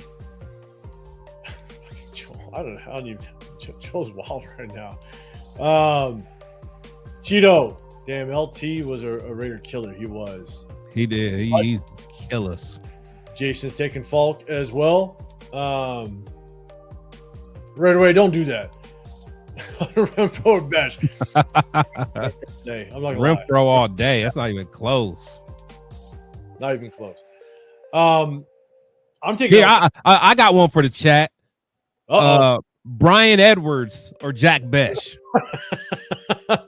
I'm taking Brian Edwards. I don't care what nobody say, bro. I'm probably. Oh man. I'm Who y'all got, chat? Two. Brian Edwards or Jack Besh?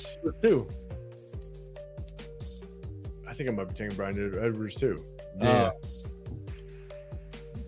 But I just think going back to right away, Hunter Renfro or Bash, man, like Hunter Renfro, his route running was just so sick. Cool. It was just nasty. And when you got guys but like, he needed the flexibility to freestyle. That was his thing. Oh my God, man. Seth Roberts. Jesus Christ. Seth Roberts. I take Seth over Besh too. I would take him over Besh. Seth had like a little, a 1 or 2 year run where he was getting a little busy. Rose down, stop it. What'd he say, Gino? I'm still taking Gino, which is wild. I'm still taking Gino. Oh, of course, yeah. I'm taking Gino with a better, with just a better coaching staff. Let's put it that way. All right, let's do this. Okay, so look, I got LT. I'm taking LT. Oh, I'm not mad at that. I'm not mad at that. Fucking bad, man. But see, with me, I like Falk. I liked him in San Diego State too. Like I just remember just watching him in college. So that was my guy, man. That was my guy. Yeah, he was a beast. Him and Garrison Hurst came out the same year. Yeah, severe. Seth Roberts, man. He was our go-to for a minute. Line up in the slot all over the place. I mean, he was all right. Yeah, he was all right. Shout out to Seth Roberts, man. All right. Oh, Raider Wade. Now, this is a good one. Raider Wade got a good one. Oh, no. The Oakland version of Jordy Nelson. Oh, the Oakland version? That Oakland version was bad, bro. But yeah, actually, I still take. I'll take Oakland Jordy Nelson too. Actually, he was obviously not the Green Bay Jordy Nelson, but he still flashed. Like he still had his moments where he could still do some work. Where we have no clue what Jack Besh can do. Yeah. So that's the tough part. But I'm taking LT, man. LT was a fucking bad man. I'm sorry. Like. That's what I'm rocking with. So, yeah. All right. So we had some LTs. We had some folks a little bit. Fucking Cheeto. I'm taking James Jones, Cheeto. Oh, shit. James Jones is cold. I don't care nobody say. Yeah. I'll take James Jones right now.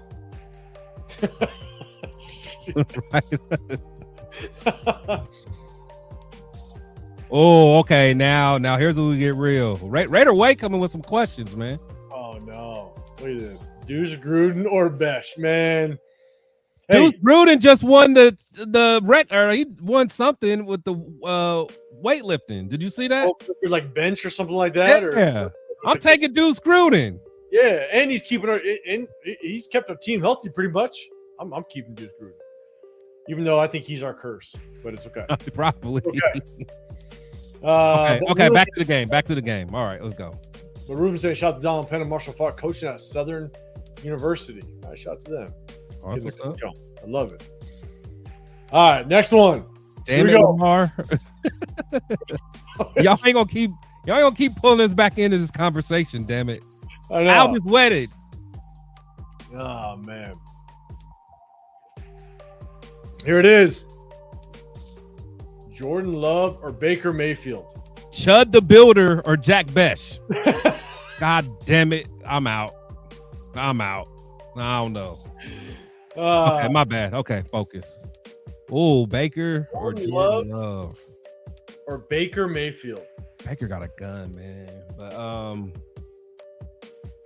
It's like it's grit versus the passing ability of Jordan Love, and if you respect Jordan Love's passing ability, and the fact that he hasn't had the best of weapons, right? Who, Jordan Love? He's had some. Well, yeah, it's true. I mean, he hasn't had the best of weapons. I mean, Romeo Dobbs has kind of pulled off a little bit, but it's like I think the difference between the two is the grit of Baker. Yeah, you look at that more. Yeah, Baker's dog mentality. I like that. I've always liked that. It's like, who would you have on our team? Who would you rather have on our team, Jordan Love or Baker Mayfield? Probably Baker, because I think arm talent is probably the same. Baker got that dog mentality, but when Jordan gets rolling, he looks good. He looks good when he gets rolling, though. I ain't gonna lie. He does. But I think it's the overall consensus. You got Sacktown's got Baker. Right away got Baker. Cheeto's taking that dog, the grit. Jason's got Baker. All right. It's a lot of Bakers. I got it. I'm surprised. I thought it'd be more even. I got Baker too, but I ain't mad at someone saying Love though. You know what I'm saying? Damn it, Ruben. Why you gotta bring that up? Yes, he did. Just not in a Bucs uniform. God damn it. That was came off the plane and beat us. That game, there's a couple reasons why I'll remember that game was because not only did Baker come in on like a day and a half of practice and beat us up, but it was a Thursday night game, if I remember correctly. And I flew in to my hometown and linked up with my best friend that is a Raider fan. And we're like, I flew in from Texas at the time. And I'm like, hey, we're watching this game together. It's Thursday night. And Baker fucking took it to us on Thursday night. I was pissed. Oh, yeah. I was so mad. So, Jason, Baker in a bar fight all day. Jordan's in the fire exit. Probably. You ain't lying. Okay. All right. Looked like that one was pretty easy for everybody. Okay. All right. So, I believe now we're switching it up. They ain't football related. I'm just curious. And Let's go. Be a regional thing.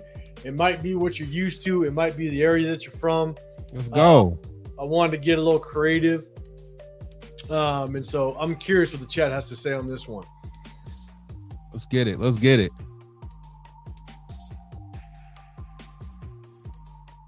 Culver's White Castle. See, as a fat boy, the president of the Fat Boy Coalition, this question depends on what time of day. Depends on what time of day. Because if you're just leaving the club and you done bought the bar out, it's 2:30 in the morning. Oh, White Castles. It's White Castle all day. White Castle at 2:30. Are you? Yeah. Okay. So because I only put in Severe, you got Culver's. I only put Culver's because when I moved to Texas, Severe don't drink. He don't count. He don't know that White Castle time frame. My bad. Go ahead. Culver's was the first time I ever, when I moved to Texas, there was a Culver's down the street from me, and I had it for the first time, and I was like, holy shit. That's good. It's definitely good. This is real. This is real. Yeah. And I've had White Castle. I've had White Castle plenty of times. Yeah. I got to do Culver's, man. Oh, Culver's at 23, I'll say 20 hours of the day, Culver's. But it's like that 3 to 4 hour window. It's White Castle. Actually, you know what? Because they're not even open 24/7. So that's true. Yeah. That's true. I guess there's the caveat. Oh, God. See, he had to get up in. He had to. Can y'all hear me? Yeah. For sure. Yes. White Castle is EBT food. I'm not touching that, right? I'm not touching that at all, man. Beef. They say it's 100%. Yeah. Beef. I don't know what part of the beef, but they say exactly. They take all the beef that wasn't used in other products and put it in White Castle. And just poke some holes in it. That's all you do. Yeah. No, I'm good on White Castle. Culver's is good. I've only had it once, but it was good. Man, that was like my go-to. So the difference is when I lived in Texas, you're on Central Time, right? And so the morning games, West Coast, are 10 o'clock. So in Texas, the games will kick off at 12, and so the games are over by 3. Culver's is still open. So if I need to go hit a Culver's after a game, it was right there down the street from me in Texas. And man, that was my go-to. Culver's was that hit the spot. But I can't argue 2:30 a.m. White Castle. Can't argue. Yeah, bro. Yeah. Man. If You're y'all gonna be on that toilet until 2:30 p.m. Right away, you haven't had neither. Hey man, you got to find it. You got to find it. You got to go to Vegas. I mean, White Castle's in Vegas. Culver's is mostly in like the Midwest, but I guess it's down south too. So there's a Culver's.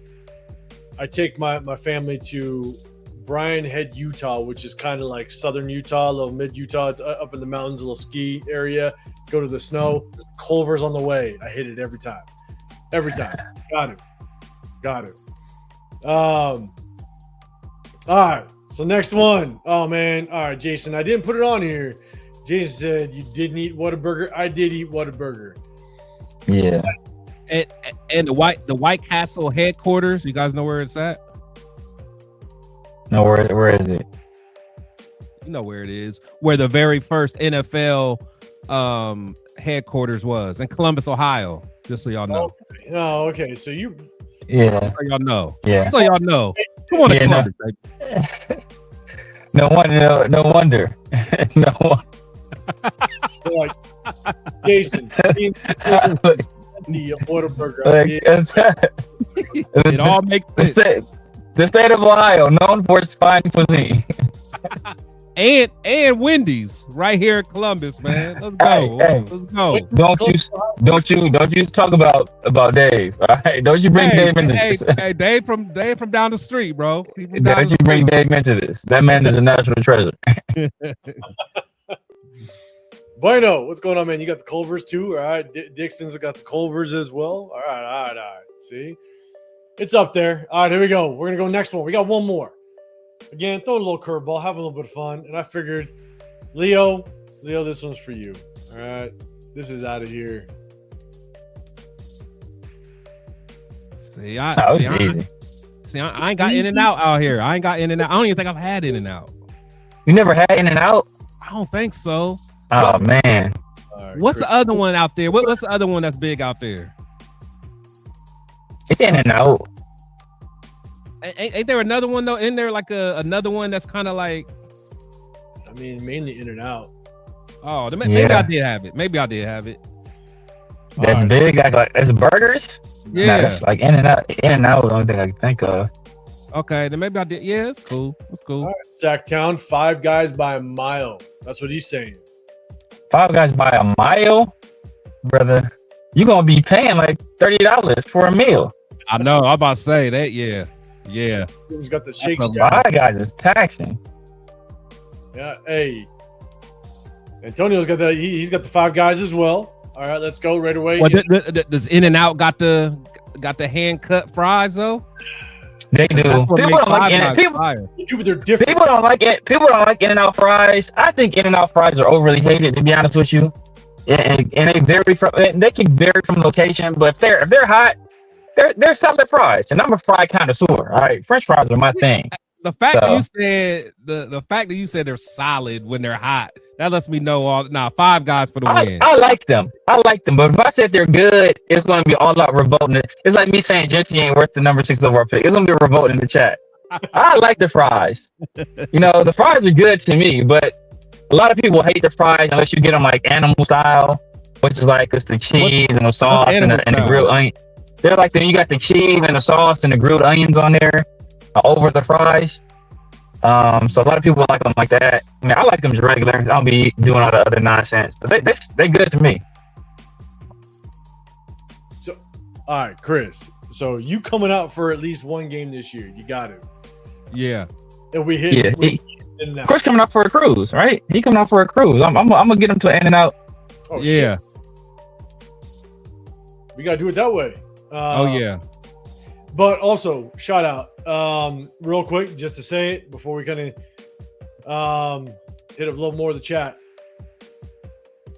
When Chris, let me know if you do come out for a game, because if you do, Severe, you gotta come out. Cheeto, you gotta come out. We're gonna barbecue at my house for one night. Okay. Let's sure, go. for sure. I remember the last time you barbecued. Let's go. Fire.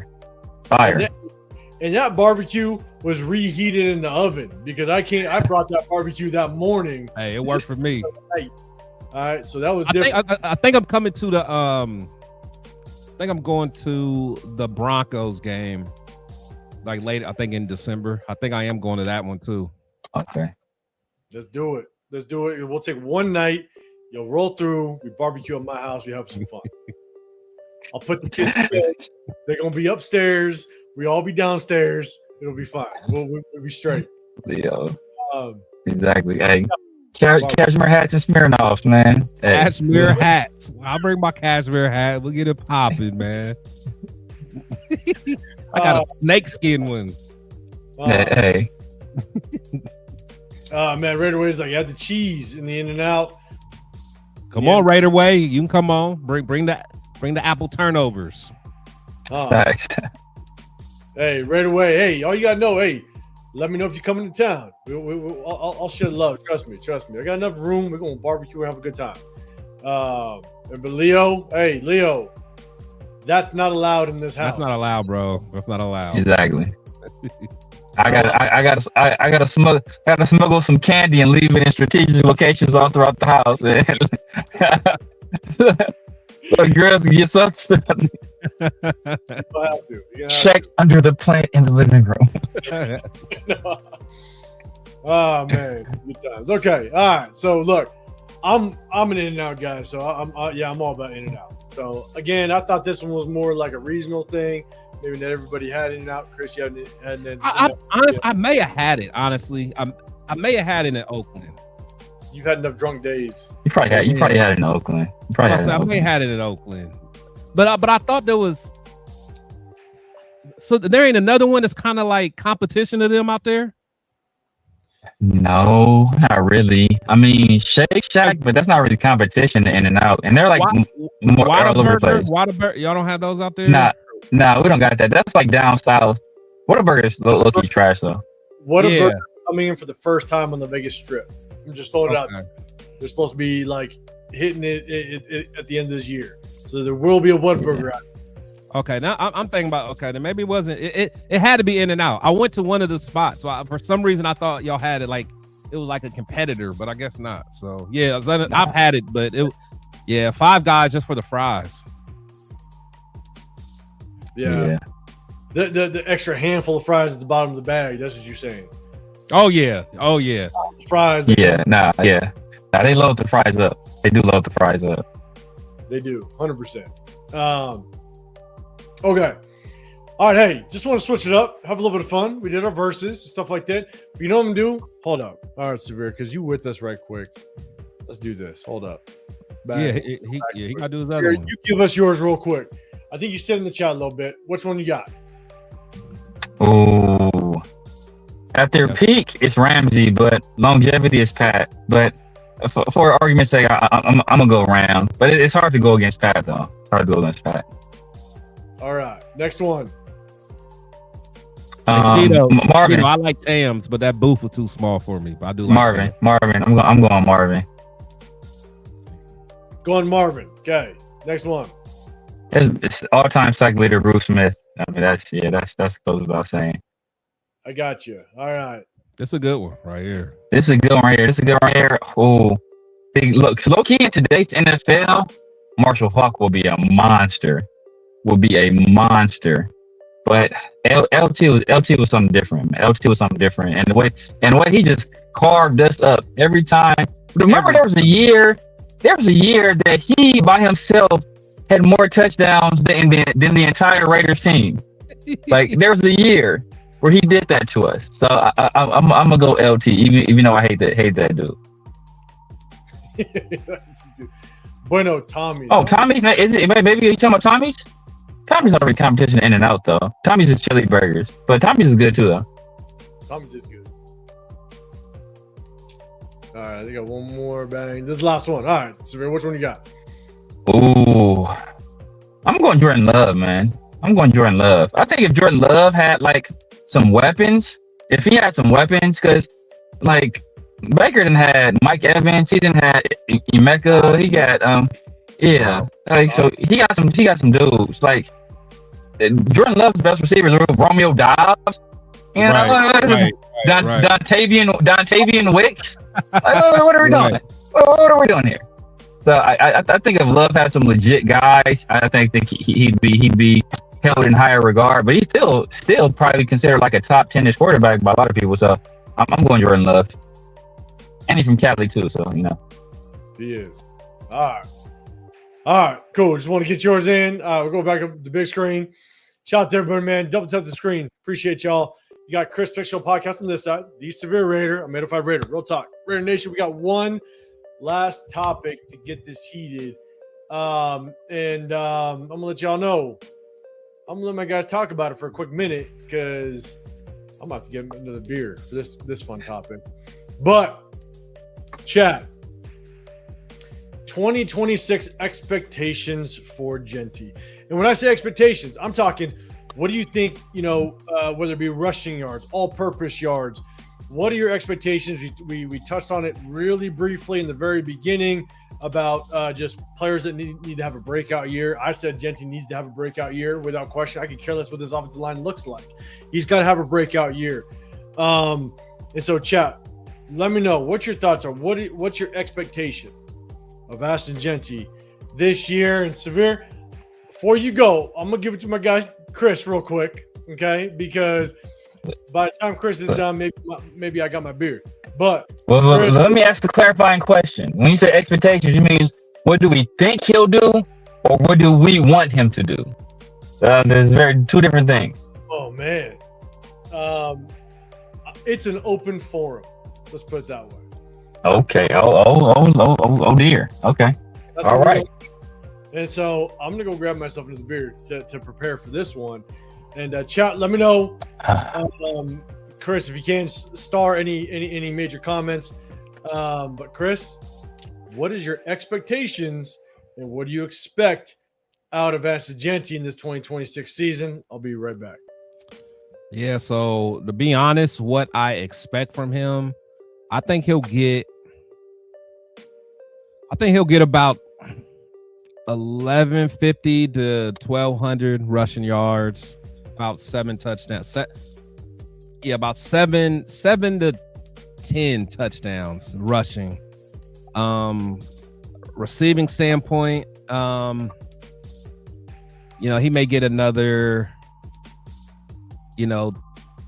maybe another 350 receiving yards. We'll say 5 touchdowns. So I'll say overall he'll probably give me close to 1,500 all-purpose yards. Yeah, that's kind of where I'm at. Maybe 11 or 12 total touchdowns. That's kind of where I think he'll be. I hope more, but that's where I think he'll be. Yeah, I think we're on the same sheet of music. I'm looking at it like 1,100 rushing yards, especially now since he's likely going to be in a timeshare. I'm expecting like 1,100, hopefully with better efficiency. Like I'm looking at maybe like 3.9 yards per carry at least in that range. 7 rushing touchdowns. Yeah. To me, he got to hit 4, man. He got to hit 4. We're gonna be at 3.8, 3.9. Like 3.8, 3.9, and then I think he'll hit like 7 rushing touchdowns, 7 touchdowns on the ground. I think he'll put up another like 450 yards through the air with another touchdown or 2. So looking at about 1,500 all-purpose yards, 9 touchdowns total. 7 on the ground, like 2 through the air. So it's kind of my expectations for him. Look, but people don't talk enough about it because Genty stayed relatively healthy as a rookie. and he took a lot of carries, and he took a lot of hits. And there's not a guarantee that he'll stay healthy this second year. You know, hopefully him being in the timeshare, that'll keep some of the hits off of him, and that'll keep him fresh and keep him like injury free.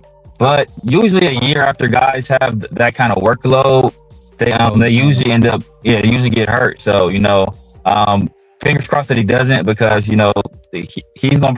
I mean, as of right now, conceivably he should be the second best player on our offense, at least skill player. Yeah.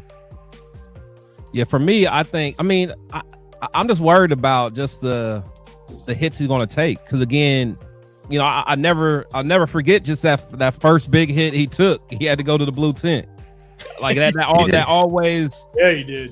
Yeah, it's like that. I always remember that. So, you know, it's just his key run. Yeah, it's like his play style, man. His play style. He's not. He doesn't make guys miss. You know, he looks for the contact, which I appreciate in a running back. But you know, I just don't know if he can take that, you know, because he just doesn't have that wiggle where, you know, he can make guys not get direct square hits on them. So that's my only thing about him. Yeah, like his ability is to absorb hits but not be tackled. That's right. That's not right. You know, like hey, it's good. Like seriously, yeah. But you know, and you love that, right? If you drafted him in the 4th round or the 5th round, like, hey, you know what? This guy runs hard. He looks for contact. Hey, I'm good with that. As a 4th rounder, but bro, damn, like Scatterboo, damn near. Yeah, you know what I'm saying? Like, you appreciate that. Like, you know, he goes towards the contact. He runs hard, and it's like, but you know, sooner or later he gonna get some concussions or he's gonna get hurt. That's just the way he plays. So, no, you're right. You're right. I'm with you. Ace Boogie, man. You're saying that's Genty equals Kajana Carter pick. Damn. That's wild. That's wild. He's from here too. He's from my hood. Oh yeah, too, man. Yeah, Kajana. Ryu Ken, 1,100 yards, 400. Was he number 2 overall pick, or is that Tim Biaka Batuka? That was number 2 overall pick. Nah, Kajana was first. Well, was first. He was first. Okay, he was. Okay, he was first. You know what? I don't. Actually, was he first? Yeah, I think he was first. You know what? I'm surprised he don't get named as like one of the biggest busts ever. Now thinking about it, I don't hear his name too much. He's supposed to be a dog. Yeah. I think it's Tim Biaka Batuka too. But now he got drafted a little later on though. I think he was like 9 or something. He was. Yeah, he wasn't. I thought he was top 5. Maybe I'm getting them. Maybe I'm swapping them in my head then. I think I have to remember, because Tim was a beast though, but he just made a living off that Ohio State game. Yeah. No, I think with Kajana Carter, I think what's tough is you could put it. He's in the bust talk, but because quarterbacks will always be the biggest bust. Yeah. Oh yeah. He's always like removed from that conversation. And that Bengals era was nasty. That was like that was back in the they was just nasty. They were just terrible. Hey. Corey Dillon still produced. Corey Dillon still produced. He figured it out. He somehow was able to. Oh my God! He was somehow able to figure it out. Kajana Carter couldn't do it, but Corey Dillon did. I wonder why. Corey was cold. So Ryu Ken's got 1,100 yards, 400 passing yards, or receiving yards, and 9 TDs. Jason, 1,100 yards minimum. Sack town up top, 1,200 rushing, 1,600 scrimmage yards total. Bueno, you got 1,200, 18 all-purpose. Yes. Antonio Genti, 2026, 1,200 rushing yards, 600 receiving yards should be good. If he does that and he's splitting carries, I'll take that all day. All day. 1,800 is kind of where I set the bar from, in terms of all-purpose yards. So if he put 1,800 all-purpose yards, I'm good with that. Yeah, especially splitting carries. DJ, man, you got 1,650 all-purpose, 1250 rushing, 400 receiving. I'm mad at that. Yeah. I ain't mad at that either. I'm mad at that. The Nate's following up. Oh my God. Oh my God. Hey. Following up the Kajana Carter comparison. Hey. 475 rushing, 3 TDs, 35 receptions, 450 yards, 2 TDs. Hey, 450 yards on 35 receptions is good. Is that? Hey, you cooking? You cooking? That's crazy. I mean, I'm not putting 475 on him, but that's crazy. Yeah. DJ 8 rushing TDs and 3 receiving TDs. Yeah. That first shoulder hit will come back to haunt him. Yeah. They got him. That was his welcome to the NFL moment for sure. Yeah. So, Severe, I think, Chris, you talked. Severe, you kind of gave your expectation / what you think might happen. I'm kind of in that same boat. I expect a minimum of 1,700 to 1,800 all-purpose yards. Kind of no matter where it kind of comes from. It could be 1,200 to 13 yards rushing. It could be 400 yards receiving. I just want him to be able to showcase, even if we have a good offensive line, because this is where I struggle with kind of giving maybe him his credit. Is people are saying, oh, well, Genty's going to do good because the O-line's going to be better. Well, obviously. I mean, if the O-line does better, then yes, Genty is going to have more chances of success. But where I want to see Genty excel is that if this offensive line is better, then you're ripping off 25-yarders, 30-yarders, 40-yarders. Like, you're doing the extra work after basically going untouched to the second level. And so in order to do that, you're going to have to find yourself rushing for a minimum of probably 1,300 yards, minimum. Yeah. And so, but even if the offensive line isn't corrected, even if the offensive line isn't what we want it to be, Genty, you better still produce, period. Oh, there's no excuses. No excuses. Yeah. Because last year, in which we've given him his grace, we understand he's a rookie, so there's going to be the growing pains. He's got to have to adjust to the speed of the NFL, right?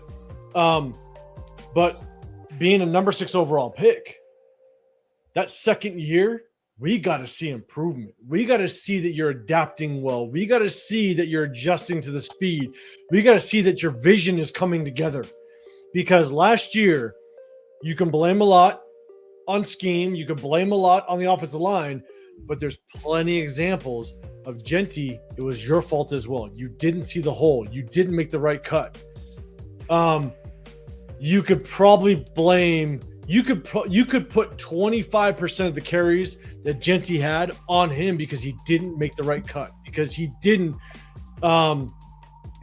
see the open space. The amount of times that we showcased last year of him literally cutting back into defenders. Yeah. What the hell are you when you have literally developed an entire college career of breaking tackles and you cut back into defenders when you had a clear lane to the outside where you're one-on-one with the corner, you're one-on-one with the safety, break that tackle and go, where all of a sudden you cut back into the body of the defense. Didn't make any sense. And you did it way too much. And so you need to correct that. If you don't correct that, you're going to be a mediocre running back at best. Period.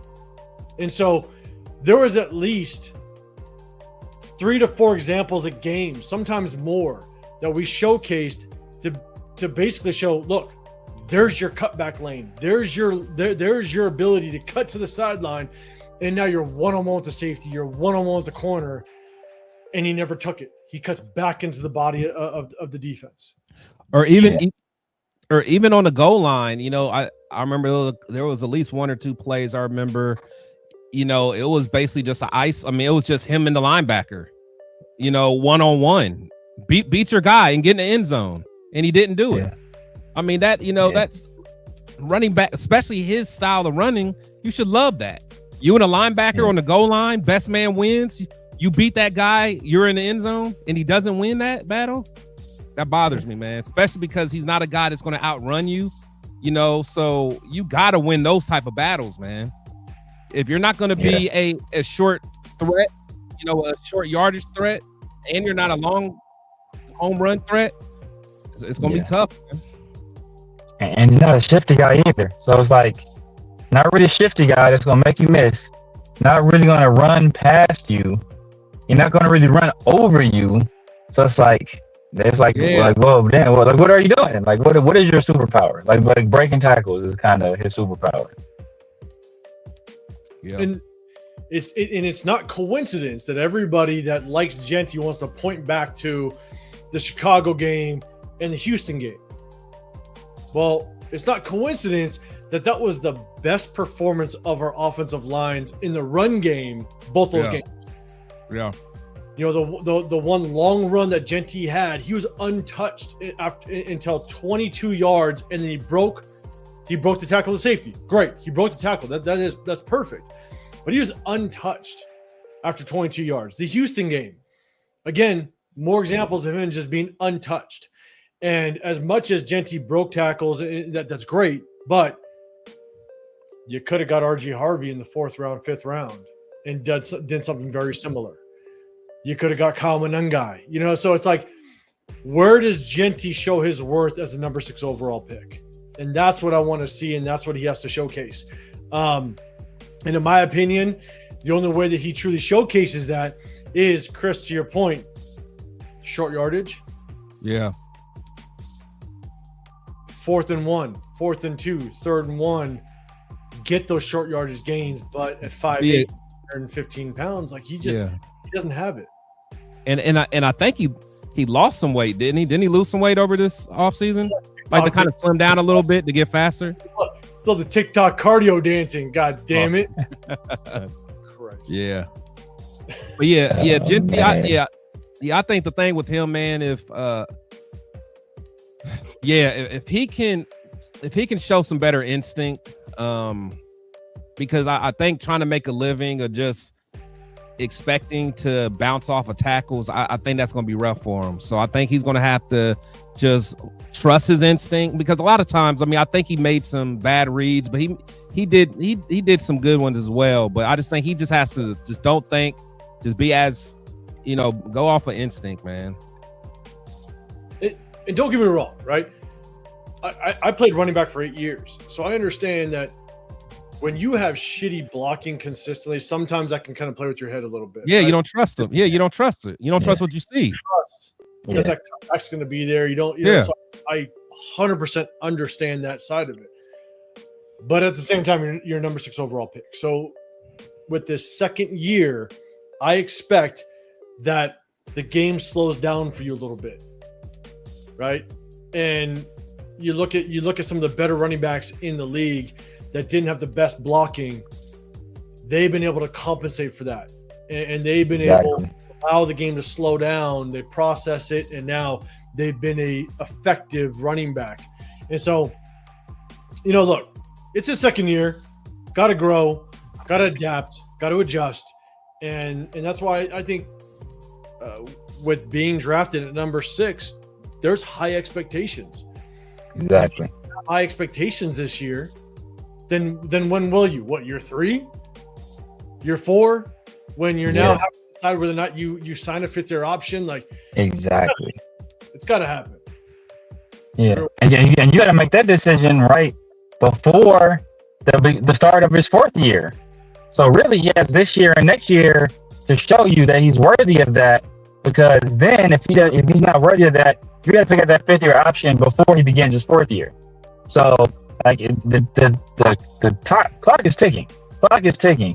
And that's the danger of drafting a running back so high, especially when you have so many holes elsewhere in your roster. Because that guy doesn't produce immediately, then you get into the mode where, okay, now we have to make adjustments to help him produce.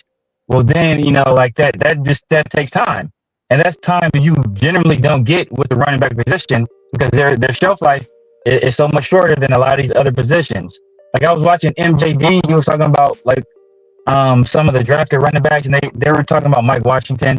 Then he got into a conversation about Genty and about Genty getting so many carries, and and now that they have a new system and new coaches in place, he expects Genty to do for a full season what he did the end of last season. But if you look at the last like 8 or 9 games of last season, he was averaging 3.2 yards a carry. He averaged 54 yards a game. So you want to extrapolate that over the entire season? Like, what are we saying, right? So like, people they assume he's going to be good. Or they want him, like they're wish casting for him to be something that he has yet to show on a consistent basis. He showed it in 2 games. He has 2 games over 100 yards, and and that's it. Yeah, and so, but I don't know if I said this earlier, but what I will say is, if our O-line does not produce and we still lean, or not us, but the fan base still leans on the fact that our O-line's not producing and that's why Genty's not doing well, I'm going to be pissed off at Spytek. I'm just saying. Because you've now had 2 off seasons, 2 free agent season, 2 drafts to address this offensive line. And I'm sorry, you should have had a top 10 offensive line at this point. It was an issue for the last couple of years. Ever since 2016, at least, you built through the trenches. You went through the trenches. You saw the example with the Eagles just a few years ago. Yeah. If we continue to have a bad offensive line and we have failed to address it as a whole, right? We got Linderbaum. That's fine. Linderbaum, great. But we also still know that we have certain holes, and you waited till the 3rd round last year. You waited till the 3rd round this year. If our offensive line isn't spot on, and you combine that with the fact that you drafted Genty number 6 overall, it's a failure by John Spytek. Yeah, better have a damn good offensive line this year. So remains to be seen how it works out. But I think the expectations of Genty is, look, you got to get that number 6 overall worth. But just keep in mind, and I said this really the moment that Fernando Mendoza was in the talks is, I just don't know if there's a world where you re-sign Genty. Because if you re-sign Genty and you give an extension, you're staring down if Mendoza ends up being who everybody thinks he's going to be, you need to find the salary cap space to pay him that massive contract. If Mendoza is right, you're not going to waste it on a running back. Running backs are a dime a dozen. You look at what the Seattle Seahawks just did with Kenneth Walker. They moved on from the Super Bowl MVP. You don't spend money at the running back position when you're about to spend a shit ton of money on a quarterback if Fernando Mendoza works out. So it remains to be seen just kind of what Genty's future looks like. But the hope is that we get his worth. He ends up being a damn good running back, and hopefully we see him as a top 5 running back at some point in his career. But the expectations are high, being number 6 overall. Yeah. So that's everything. That's us, man. We appreciate everybody. Rock, and we see everybody up in here. Lamar, man, you're saying I don't trust DJ Glaze at right tackle. Honestly, we'll see how that works out. Hopefully we can get an extension of what that 2024 season looked like, but remains to be seen. Sacktown, Rick Dennison is a huge upgrade. Let's hope so. Let's hope so. And we got the man of the last second, Jeff. What's going on, big dog? What's happening, man? Good seeing you in the building. We're just getting out of here. Jeff, you missed it, Jeff. You missed our verses. You missed our new game. I'm glad you didn't see it. So next time I try to do it, you don't cheat. That's all. That's I'm looking out for. So, but shout out to everybody, man. Appreciate it. We know that not a whole lot of news is flowing, but we want to jump on here. We are rocking Wednesdays. We will rock Sundays. probably around like mid-July when the news really starts to pick up. But before we get out of here, Chris, stop. That's just God damn it. Chris, give a shout out to the interviews that you had again, man. With Hugh Jackson. Yeah, man. Our interviews, man. Let everybody know. It's your boy Chris with the Show Podcast. Man. Check out my interviews again, man. You know, my boy Hugh Jackson, Jason Campbell. It's all on my page, man. So check me out, man. Check me out. LS, what's up, man? Big Dog LS. Severe. Let everybody know about your shows throughout the week. What you got? What you got popping? He had a show today. You know what it is. Yeah, exactly, right? You guys know what it is, man. You guys know what it is, man. Severe Raider, YouTube, Snapchat, TikTok, X, IG, True Social, Take Twitch. Tuesdays and Thursdays, man, my guy, Girl NFL. Obviously, Wednesdays, I'm in the Raider War Room with my brothers, 805, featuring Christian Protective Shield. And the remix. I'm gonna have to, shout out Lamar. Yeah, hey, that Jason Campbell interview was good. Fire, man. Appreciate it. Definitely head over to Protect Your Shield podcast. I might have another one pretty soon, man. We might be getting a Jacoby Ford sighting. Oh, that's clean. Might get a Jacoby sighting. We'll see. Hey, look, keep working your way. Hey, work your way up to DMC, man. Jacoby Ford is the next one. I know. Give my done. Yeah, that's the end game right there. That's Mike Tyson and Mike Tyson punch out, bro. Exactly. I was like, the Darren, I'm good. Man, hey, Seawood is the one. I know that would be a dream come true. Yeah, but I would love Seawood, but the fact that he's tainted. Someone else already interviewed him. And whatever, bro. Yeah. All I gotta say is, man, if I was back in Texas, because Darren McFadden lived literally like 4 blocks away from where I moved in. Oh wow! Where I bought my house in Texas. He lived like 4 blocks down, and so like I never obviously went to his house, but because 805 stunting on us, bro. He just lived in Darren McFadden's neighborhood. Exactly. 4 blocks down. No, hey, that's a ways away. Hey, Texas, the properties, that could be 2 miles away. You never know. But in there was a main shopping center. There was like a Dick's Sporting Goods and stuff like that. And there was probably 3 times where I saw him just standing in line. It was actually after. Do you remember the story when Darren McFadden got caught like passed out in his car? Oh yeah. Today. Yeah. He went sober after that, I think he's been sober ever since. Yeah, it was like a month after that happened. I saw him in line at Dick's Sporting Goods. I walked up, I'm like, hey man, I'm a big Raider fan. He said, hey, shout out. I was like, I know all the news is swirling, everything good, everything cool. He's like, oh yeah, man, hey, I'm just getting my shit together and everything was cool. And so that's good, man. Not for a quick minute, but obviously that was a long time ago. Not in my podcasting days. So, but shout out Jeff. Hey, yeah, the champ is here. Shout out to you, big dog. Appreciate you rocking. I forgot you got a soundboard. I do. Oh yeah. When I need to. So it's not the turf. No, not the turf. It's because I'm not good at it. I'm waiting to use these 2. You ready for this? They're simple. That one's always fire. You know what I'm saying? You got that one. There you go. When Severe wants to call somebody out, I got that one. There you go. That one. Undertaker. Shout to Jeff, because I seen Jeff use this one, but he uses the actual like screen, like the actual video of it. But I got this one. Emotional damage. And that's just for our boy. That's good. That's a good one. Farrell has that one too. That's a good one. Does he? I got it for a minute, but yeah. Shout out to Jeff, man. Shout out to you. Shout out to LS in the building.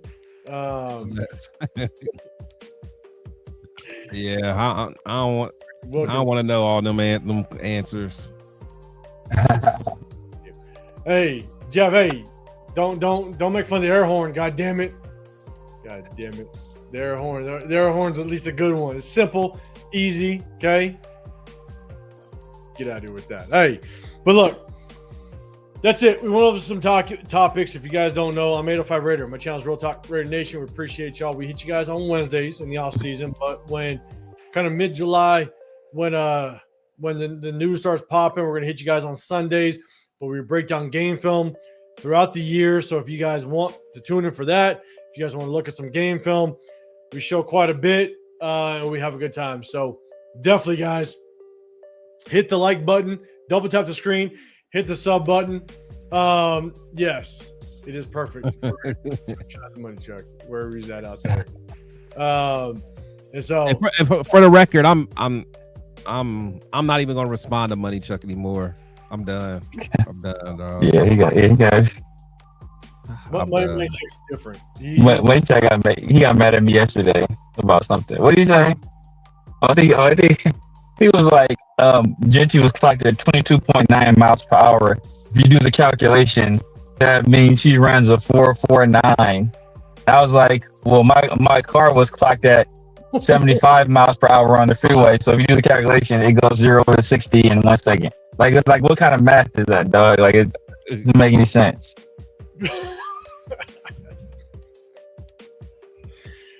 Yeah, so we're gonna leave Money Chuck alone. Money Chuck, he does it. You're gonna be Genty's stepdad in Idaho, but I haven't seen him in a minute. So shout out to him. Hey, we're gonna get out of here. Hey, shout out to everybody. We appreciate everybody rocking with us. Do a big favor, double tap the screen. You got the Severe Raider on this side. You got Protect the Show podcast on this side. I'm 805 Raider, Real Talk Raider Nation. Hey, appreciate y'all. Have a great rest of your week. We won't be here on Sunday. We're gonna tap back in July on Sundays. We'll definitely tap in next Wednesday. Any news that pops up, we might hit you guys with a surprise live. Band together, say what's up to y'all, but appreciate y'all. So have a great rest of your day. Double tap that screen, hit the sub button. We'll see you on the next one. We're out of here. Peace out.